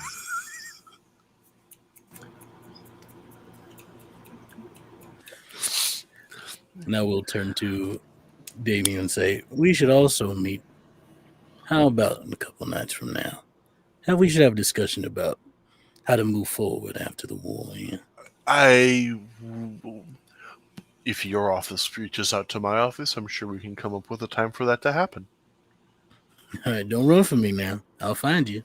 And I'll Ha walk away. ha ha ha. Um, Coraline, and I think that your entry and your family's entry happens right as this comes to a close, and you are now in a position to put on the mask that is the public-facing Coraline Emberton, perfectly trained, perfectly bred, heiress of the Emberton line that you are, and you hate Absolute grace and every moment, poise. and you hate absolutely every fucking second of it. Oh, this is the worst possible evening. So, with that being said, as it usually is for an event like this, for those of you who are young or otherwise unconnected, dance cards are filled out. It is, your brother Daniel is always by your side, being your chaperone for the evening, just making sure that everybody is treating you with proper respect.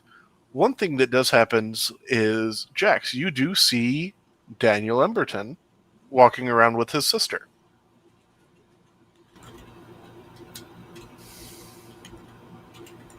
I will approach if I can. Of course, you kind of move like a shark through a school of fish. People naturally kind of make way for Jax LaFay at this point. I have done some pretty nasty stuff in my day. Both in and out of Correct. bed. Both in and out, correct. Both kinds of nasty. And I will walk over to them. And it is a pleasure to meet you all here tonight. I don't believe we have a Daniel. I know you, and I will shake hand. But I don't He believe I would have have the pleasure. he would have been a sergeant by the end of the war. Sergeant Daniel, it's a pleasure to see you again. General, a pleasure as always. May I present to you my sister Coraline? General Oh. Fay, a pleasure. Pleasure to meet you as well, and I hold my hand out She'll, for a put her hand in it. gentle shake. It is quite lovely to see siblings bond with each other at events such as this. Please make sure to have some fun. This place can be a bit stuffy, I don't know that fun is on the going to be happening this evening, but I'm sure the next ball. Fun can be had wherever fun can be made. It is up to the person themselves to determine whether they can make it or not. As you can see, and I'll point to a gesture to Damien Fastari over there, probably nursing his hand, and just be like, I had quite a bit of fun myself talking to Lord Damien Fastari some minute ago. We had a plan to meet. Hopefully he abides by. Yes, it was very well done. What are your opinion? What is your opinion of the new knights for the evening? I have the utmost confidence in at least one of them. The others, we shall see. Time does tell. Having held the position myself quite a while ago, it is a tough job, so I do not envy whoever has to handle it. Although those were different times and different circumstances. Today, especially after a war, can be hectic, but quite an easier situation they have to deal with. Yes, I can only imagine the things that one has to contend with in such a position. Imagine it's very difficult. Yes, it is. Actually, if I remember serves me, it is one of your sibling that is up for tonight as well. Correct? Yes, our family is so pleased and proud. Indubitably. Well, don't all jump for joy at once. You would have to meet Benedict to understand, General. Well, it's fine. Sometimes a good punch in the face sets people straight. That is the most comforting thing I have heard this evening. You have There's, my permission to do so. is that an order, General? Not here, but yes, Understood, when you sir. get home. Somewhere off in the distance, in the like corner background of the shot, you can Benedict, see Adam chill! and Benedict just sort of talking. Yeah. They're talking just very.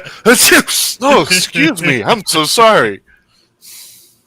Whoa, whoa, whoa. Pardon me, pardon me, pardon me. But no, as I was saying about the glory that I will be leading our squadron to. Of course, of course. Who else could possibly do so? Missing all of the sarcasm, all of the contrast. Just... But I have taken up too much of your evening. I shall bid you adieu. I do have to talk to others, unfortunately. Thank you very much for stopping to speak with us. I've always heard great things from my brother. And as the evening progresses from here, there is dancing, there is music, there's not over imbibement, but there is imbibement. Someone does have to take Benedict's drink away from him at one point, lest he does over imbibe. Probably. Correct. Correct. Because somebody has to at least make sure he is somewhat functional for the oath. Of course, And- he's clearly just worked up some nerves. Correct. That's all that is to it. Yeah. And, there is, again, much dancing, there's frivolity, singing. No, not an interesting soul to talk to, unfortunately, for dear Coraline. But this is the world in which we live at the moment, unfortunately. As it comes to the point of investiture, there are a series of 4 morphers put up, which is odd because as far as the crowd knows, there should be 3. One of them is obviously just for ceremony. After it being explained as such, there's much to do about nothing. As Adam, you, Benedict, and a woman by the name of Hyacinth Laveau walks up to take her own spot up there with the 3 of you, all of you in uniform, all of you having done the training, all of you ready to make your O's. There is a moment right before everything begins, and then the sound of a calliope is playing Enter the Gladiators kicks up in the minor key, echoing and bouncing around as the twisted laughter of Harlequin pucks can be heard. All of the lights go out, and a pair of spotlights out of nowhere focus on 2 individual fae hanging from tapestries nearby. Welcome all to the show of the ages. And you all know this is not how this is supposed to be going. Welcome to the reveal. And they start trading lines back and forth. Welcome to the explanation. Welcome to the information. The dissertation of the fact that the crown is no longer to be held by the Gwenede family. There's a new claimant to the throne. chosen by Caliburn itself. There's an immediate look over in Jax's direction of just confusion. I'm getting ready to fight. And you, in that moment, you also see Benedict taking a step back. And all hail, and with the snap of the fingers, the lights come back on, and the entirety of the ball is surrounded by faceless, uniformed individuals of black and gold, muskets up at the ready. What do you do? I yell. Everybody, I'm not going to actually yell, but everybody down. And then I will go to the nearest one and try to snatch the musket and take them down. Perfect. Go ahead and roll a duel for me real quick. I mean, they got us surrounded, but either we die or we die trying. You know what I mean? That's how Jax feels. Ooh. Oh, Lordy. Now I roll good for etiquette. I got a 2. Remember, you have the juice. You do have the juice. You do have juice. You got the juice. I'm juicing. I'm juicing. Oh no! Oh no! That's a 10. That's a 10. Hey, So, is that good? Let's go. unfortunately, Oh, no, because you're not transformed, that's not your hero. Oh, dang it. Oh, so it's not good. So it would be a vigor roll for you, unfortunately. But this means you have 2 marks of peril. Go ahead and roll your die one more time for me. This is a rough time, everybody. Jax charges forward, gets shot in the chest. Oh no! 105-year-old Jax. Doesn't even make it to the henshin. I got a 4. Okay, so you're still up. You reach for it. What you were not expecting was the form of some sort of Fey Lord with very long, sharp pointed ears to kind of, as you reach for the musket, you feel a silver sword pressed up to your neck. Ah, General LaFay. Now. We can't have that at this point. You come here and expect us not to fight back. How naive. What is everyone else doing? Seeing this, Ellis steps forward, reaching the handle that's placed in the belt behind them, grabbing the cloth that's surrounding the sort of hidden weapon. As the cloth tears up, you see a spade-shaped wooden handle surrounded by shark's teeth, a Hawaiian leomano, the Shark Tooth War Club. I do not believe you are welcomed guest here. Brandishing it in the direction of the person sort of menacing Jax's character. And there's a moment of just pause there.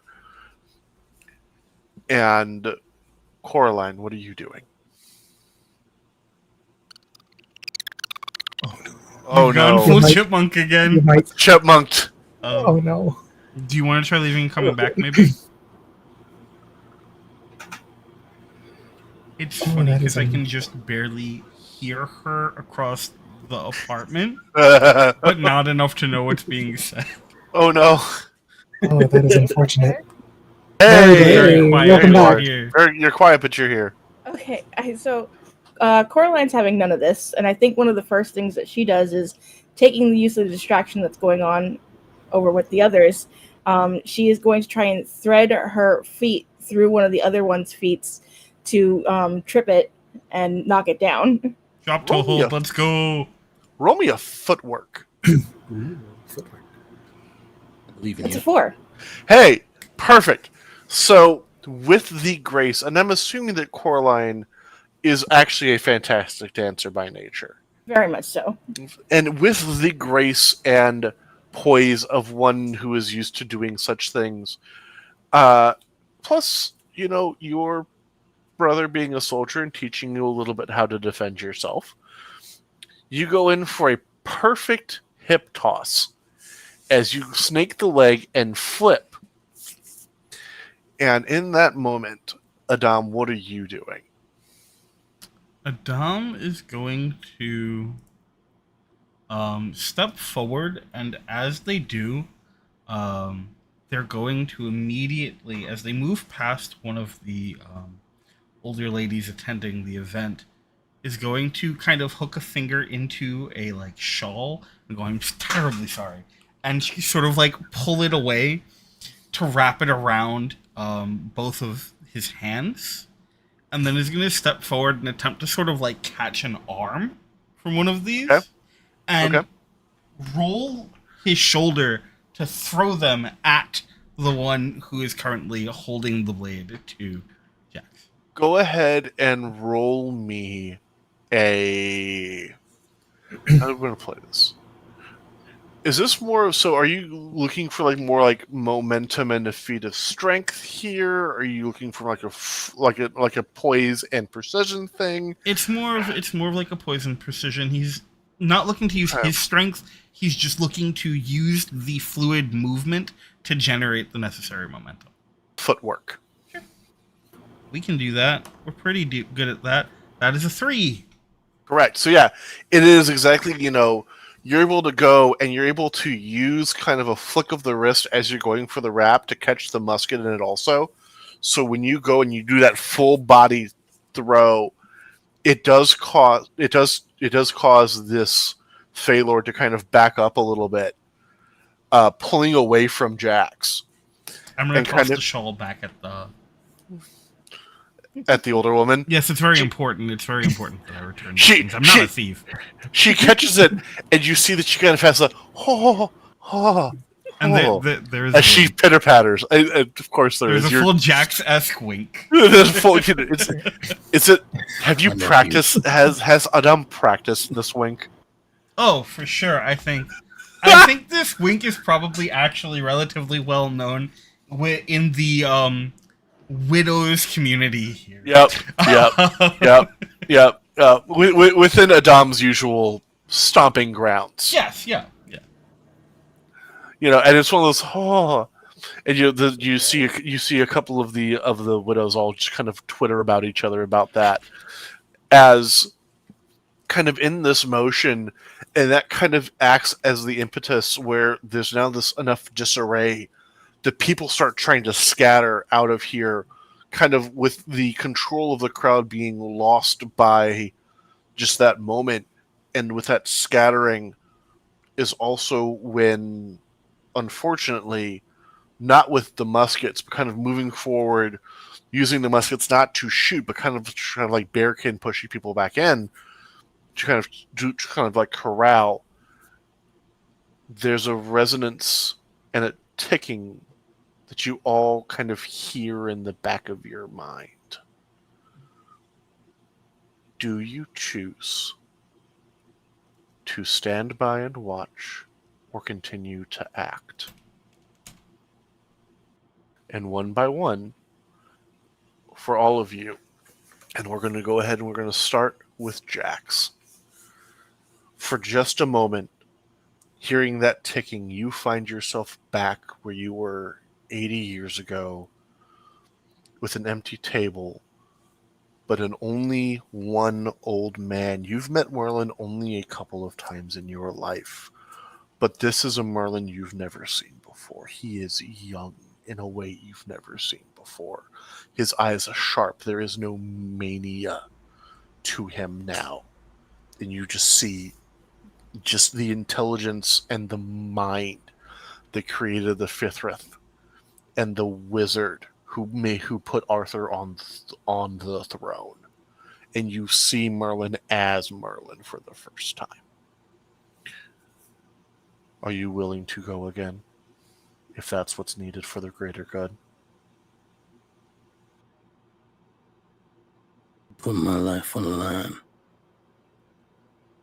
You did. to help people. You do. Are you willing to do it one more time? One more hard thing. As much as you know me, do you think I'd refuse to help? No, but I have to hear you say it. Yes. In that moment, Caroline Emberton, you find yourself alone in a place you don't recognize. It is deep wood, ancient and abundant in Fey life. An old man sitting across a stone table from you, sharp eyes, more so than any blade you could ever dream of, bearing down into you.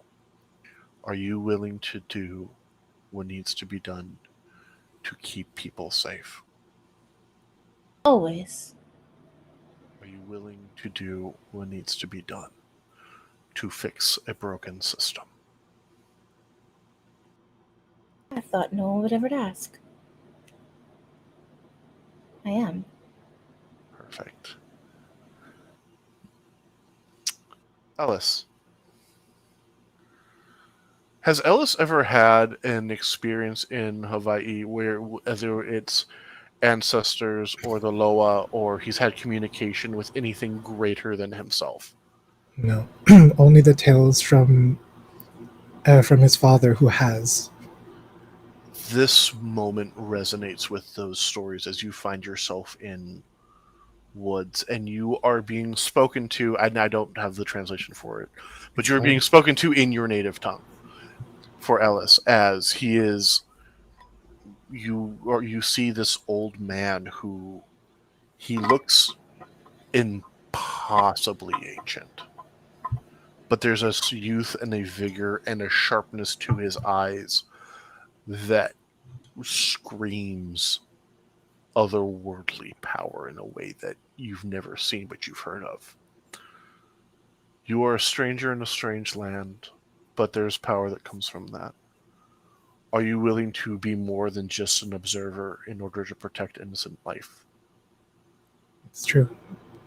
This is not my Aina. This is not my kingdom. But I do bear a Kuleana. I do bear a responsibility. And will you honor that responsibility in this island that is not yours? Yes. And last but most certainly not least, Adam. In a moment, you find yourself in this position again, like everyone else, by yourself in the woods. You've heard of Merlin. You've heard tales from other knight candidates, from other knights. But you've never expected him to look quite like this. It's like looking into, you're not quite sure what, but there's just this deep-seated power and focus.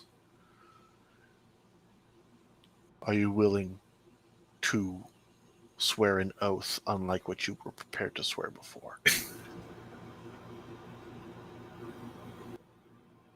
Yeah. Are you willing to do these actions knowing that while you are doing the right thing, there will be those who do not understand it? I will always do my best to do the right thing. That is all we can ever ask. And in that moment, for the four of you back in the real world, back in the world of this moment, the different morphers, the regalia on those pedestals, you find them in your own hands. And the keys that were with them before are all gone. Instead, you each have within you the ability to summon out your own key. We're going to go ahead and you are going to swear your oath. As you do so, you will summon your key and you will use your morpher for the first time. I swear on the broken oaths that came before me. Swear to the honor that should have been our shield. I swear on the beasts that have been caged. I swear to the pain of my people. I swear to the rage that fuels the fire of my revolution. I swear to sunder the chains of oppression. I swear to break the tyranny of control. I swear to tear off the masks, hiding the cruelty of the system. I swear that my last breath shall be ending this stagnation. By this oath, the old are remade, accords rebound. Those who exploit the weak and the oath-bound will fall to the mercy of our judgment. Peace sundered by mortal and magic alike. I will stand bulwark to defend the defenseless. Together we shall reforge the old. To free this land in fellowship. Never to falter, never to fail. Until the end of our time. And as one, all of you slam the keys that form in your hands into the side of the morpher. It pops up, and as one, you crash down, and the locks holding your morphers closed spring open. And everybody tell me, and we're going to go ahead and we'll start with Jax, and we'll do Jax, K, in the same order. Jax, K, Ellis, Adam, what does your armament look like as you transform? Almost the very generic standard ranger uniform, full helmet, very different from when he was younger, and more normal than you would expect from him, except, of course, it's purple and appears a hat, a pirate's hat, with a pirate's coat and a bandolier that wraps around the top, around like a sash. And he has a hip holster and a front holster that holds 2 guns. Perfect. Where is the spade motif on your uniform? Oh, it is on. I forgot to mention this. It is on the right breast. It opens up to show a little bit of a window there. Perfect. Just a little bit. Gotta have the one. Gotta have Just a one little out. bit. Gotta Just a have little bit. Coraline, what does your armament look like? Similarly, it's a full helmet. It looks a little bit like the standard ranger uniform underneath, but there are puff sleeves and a skirt that gathers to the side and is almost like tied off to create sort of a side skirt that hangs down.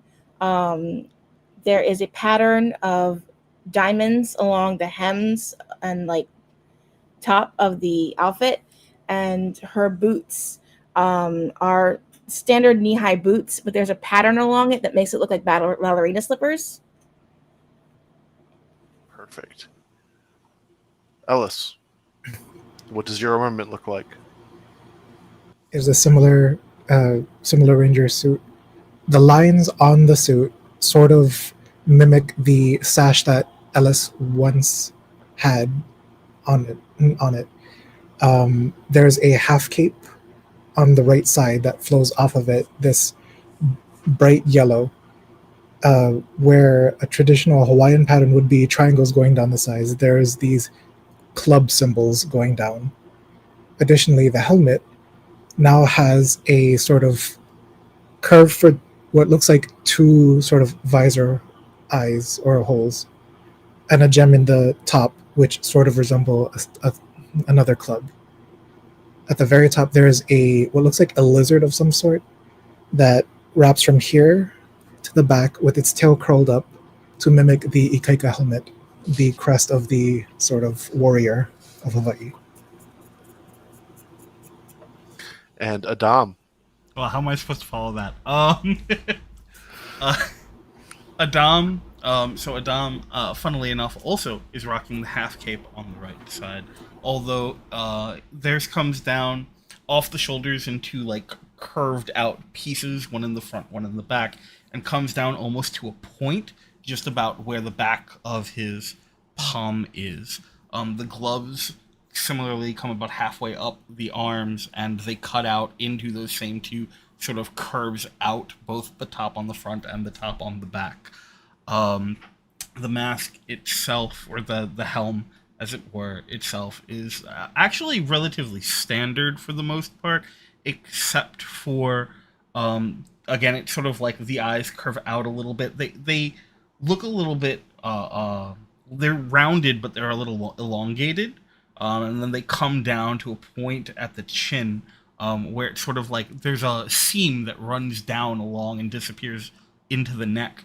At the top of the mask, there is a sort of like blunted, like bit of horn that stands out, only a few inches off the top, angled, with a sort of flat, like slanted forward end. And yeah, I think that's yeah. Perfect. Congratulations. You have done your first armament, and there are shadlings to get their asses kicked. Let's go. Hell And yeah. in that moment, you kind of see the Fey Lord, who's kind of leading this group, kind of take a step back and snap his fingers. Himself and the two Harlequins above you guys still disappearing into smoke as another group of shadlings runs in. How are you guys going to kick their asses? Oh, sorry. Maybe you go ahead. I'd like to start by finding whatever. I know there are underlings sort of barricading the ballroom area. Yep. I would like to find the area where there's an exit, and I would like to attempt to take down whatever underlings are blocking the exit. Perfect. Roll a dueling for me. That is a 7. Is that good? Okay, let me check the morpher. It does. So yeah, Okay. you go in and you pull out your weapon, which has changed just a little bit from what you were used to. Would you explain how your new weapon looks and works for the table, please? So, where the wooden Leomano reads in shark's teeth was the standard, it is now seemingly fully metal in handle and body. And as Ellis squeezes the handle, the shark's teeth begin to rotate in a very rapid fashion. Chainblade, baby! Yep.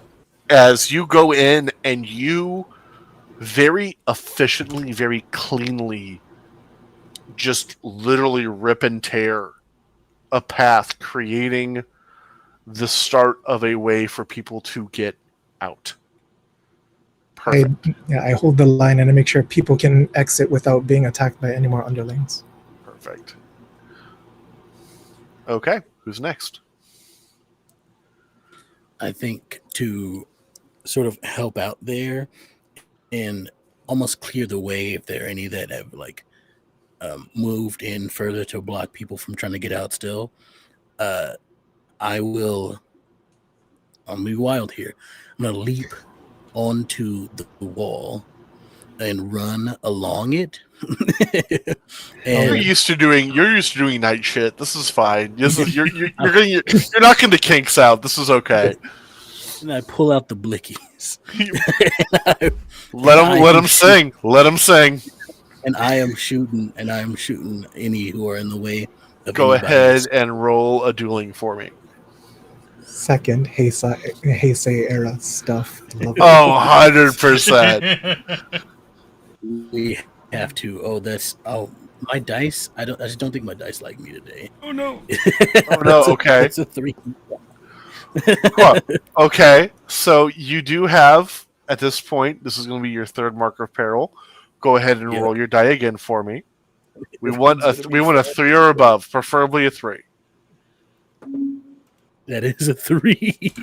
So so this is actually really good. So this is the first time this happens. If you roll the amount of marks you have, you clear all of your marks and you basically just crit it. Nice. So not Oh, only nice. do you do what you were planning on doing, how does it create an advantage going forward? I as I'm running along the wall and just sort of blasting my way, Jack Lander style. Shout out. I think what happens is it allows a good bit of the crowd to escape, opening up the um, opening up the field for the rest of my team to take out the rest of the Perfect. So bad Coraline, guys. and so basically going through each one of you until it's Jack's turn. Like Jack's turn again, will have advantage. You will get to roll twice and take the better roll for you going forward. Coraline, what are you doing? I think Coraline is trying to draw as much attention to herself as possible so that, these things aren't on the regular citizens.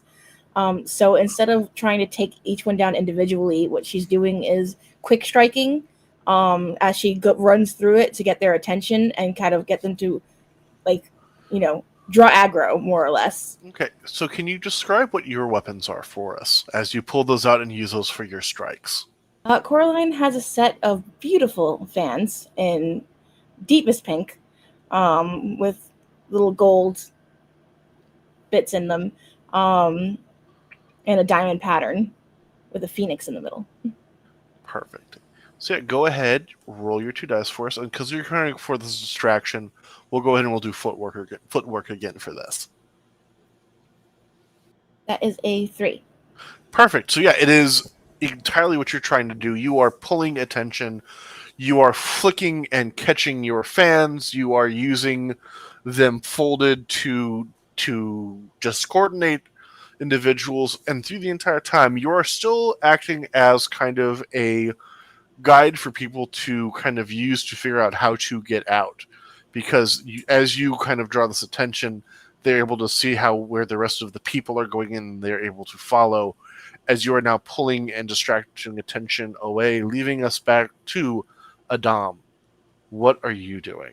Well, Adam's seeing that there's a lot of this attention being pulled and that the people are being covered. I think Adam is going to lend this unnamed pink knight a hand with all of the aggro that is being pulled.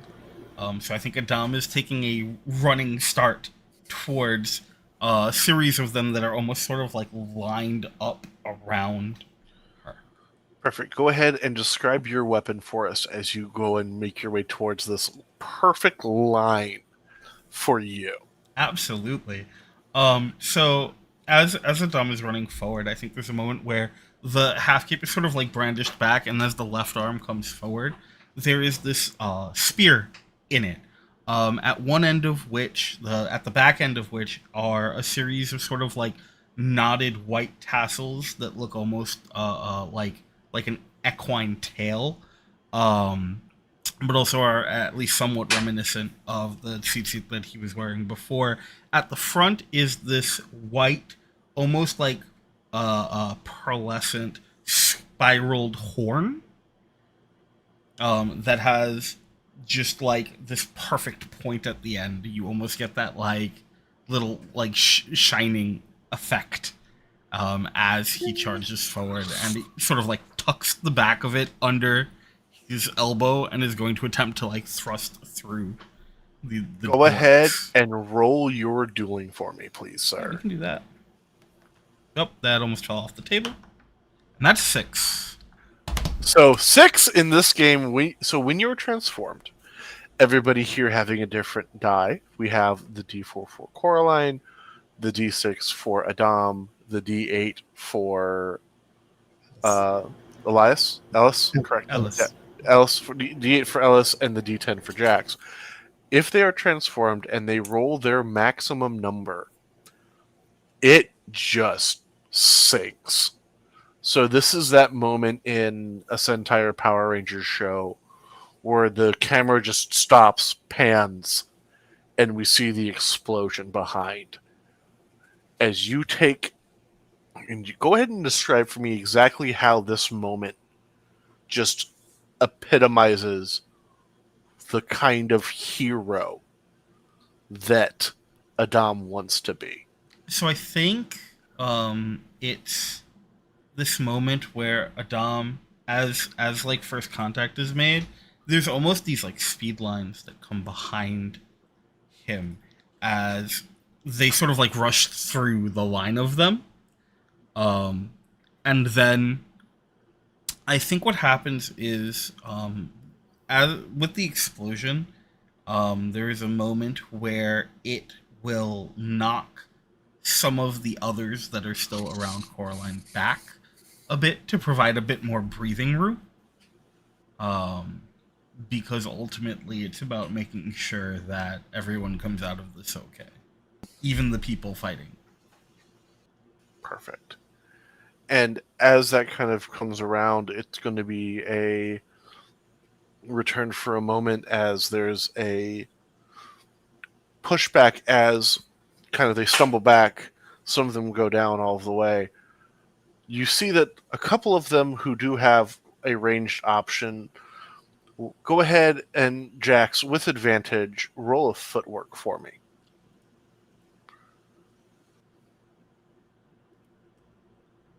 Roll 2 dice then? Yep, For roll 2 this, dice. or- Yep. Gotcha. Looking for footwork. Come on, footwork. Oh, wait. Oh, no, it's barely out. I got a 2 and a 7. Okay. So It's just not you're happening. back down to 1, so you have your 1. roll your die real quick for me. But on the plus side, as for what you're doing and for your station as the dragoon, you're kind of designed to work perfect. So yeah, you don't get hit, but you kind of realize it's time to stop running across the walls as you make your way down. Um, you're kind of designed to be working around the idea of just playing with where you are through marks of peril anyways. It's fine.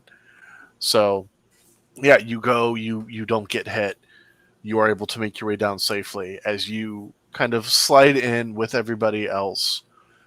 And the 4 of you hear, this echo of Merlin's voice in your heads again, and the ticking of the clock. You don't have time to keep messing with this. It's time to finish this. And all of you together know that as strong as your weapons are independently, they are designed to work best together. And as you guys turn as a group, you realize that all of these shadow soldiers are in a very nice little clump. And kind of building it up, into a position, Adam, you kind of kneel down, swinging your spear up, putting it on your shoulder. Coraline, you feel you put your fans on, you open your fans, putting them, they almost latch into place on the side. As Ellis, you know that you slip yours right into place, acting as a guide, and this creates a launching point, Jax, as right behind them you pull one clean shot. And the explosion works, launching down Ellis's weapon like it's a rail gun, shooting the spinning blade of death right into this collection of them, where an explosion just rips through, clearing them out. And as you guys kind of stand there for a moment, you find the 4 of yourselves as you kind of take in this piece as it kind of fades out. The 4 of you are now back in those woods again. Merlin sitting across from the 4 of you. Hello, knights. I think it's time we have a talk. and that's where we're going to end the episode. Real quick, I'd like to make one edit, if I may. Right Always. before Jax shoots down the thing, I think he just Give me the says, one-liner. Give me the one-liner. It's like this party's been uncrashed.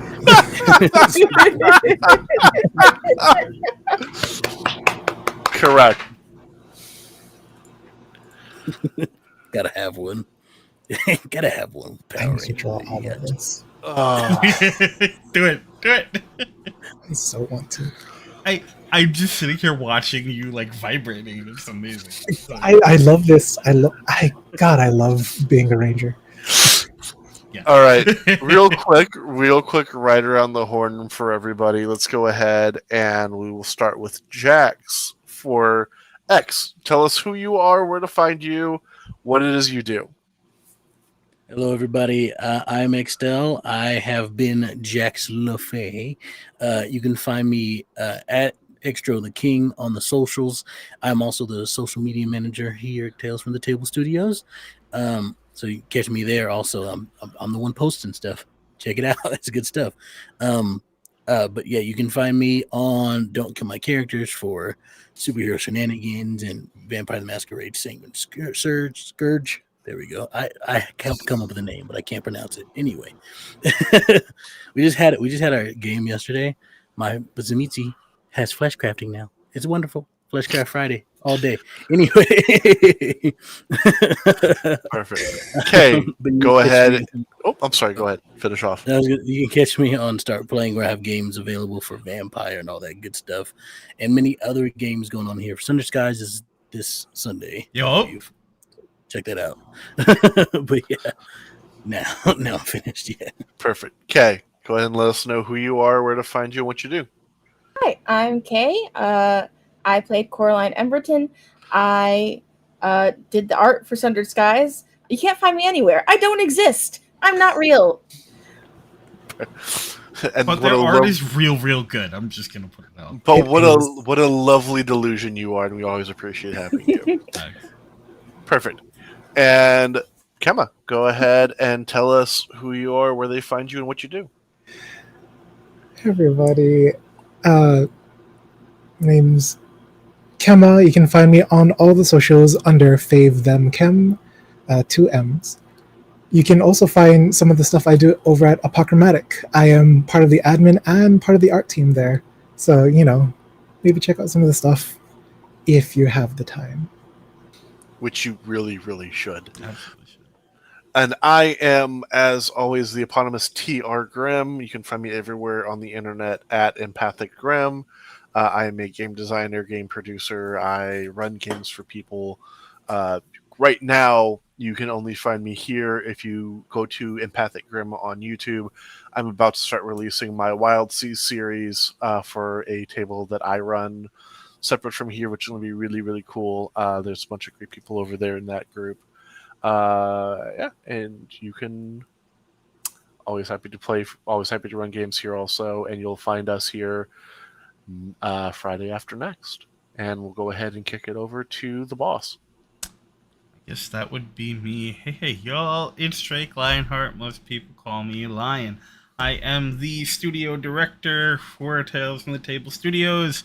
You can find me here at Tales from the Table Studios. You can find me online at It's Drake Lionheart across all socials, except on Twitter, where you can find me at the Lion Knight 42, but don't go there because we hate Nazis. It literally only exists so that I can post about charity events we're doing to fuck with Nazis. So, don't go there. Follow me on Blue Sky or Instagram, or come hang out in our Discord where we do great stuff. Do that one. Yeah, you should definitely do that. We have an amazing community, something that started as just a series of charity events almost 3 years ago now. Oh my god. That has just blossomed into this incredible community of creatives and storytellers and designers and just wonderful people. It's a great time, and it's going to be great. I have had the pleasure of being Adam Levy tonight, and hopefully for quite a few more nights. Although we'll see what happens eventually. My dice will turn on me, and I will probably end up dead. It's going to be a great time. But until that happens, you'll be able to find me here. And even when that happens, you'll still find me behind the scenes, because most of the time it's me hanging out, running tech, answering questions, chatting in the chat. But also, we're pretty busy this month, which is really exciting. We're going to be back on Sunday with Sundered Skies at 1 p.m. Eastern, which is an amazing Fabula Ultimate game run by our very own Xtel. It is an amazing story of joyful, rage-filled resistance. It's a wonderful time. The cast is amazing, and I'm lucky to be a part of that cast. So definitely come check it out. Also, if you do, you might get the chance to see like the funniest thing ever in the like outros, so you should absolutely check that out because there's some nonsense coming and it's going to be an excellent time.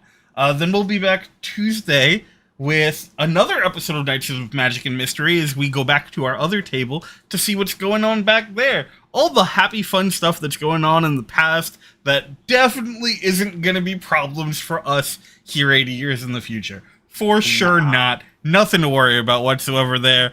I'm confident. You'll be able to see X there too, which is always a wonderful treat.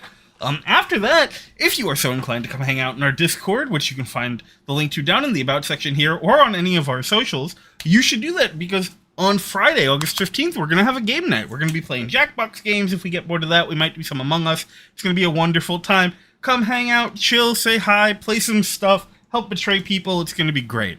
After that, Monday, August 18th, we're going to have a movie night. We're watching Princess Bride. That's going to be a little before 9 p.m. Eastern, Monday, August 18th, but you should come check that out. It's going to be a lot of fun. It's going to be a great time. Classic movie. What is there to not love? And then we'll be back here August 22nd with another episode of Nights of Magic and Mystery where we're going to get a chance to maybe talk to Merlin and figure out what the hell we do from here and figure out how deeply and passionately Coraline hates Adam. It's going to be a wonderful time there, too. Followed up by more Sundered Skies and Nights of Magic and Mystery to round out the month. We got a busy month here. It's going to be a great time, and honestly, it's going to get busier very soon. Got some stuff. Hopefully, we'll be able to announce it in the coming weeks. We are vibrating about it. It's a wild time here at Tales from the Table Studios. So you should absolutely come, hang out, enjoy our shows. Seriously, everyone who's been in the chat, we really appreciate you all so much. We're going to disappear in just a moment, but don't leave because we're going to be raiding over to Smoking Glue Guns, who are running the Veil of Athium, I think is how it's pronounced. I don't 100% remember.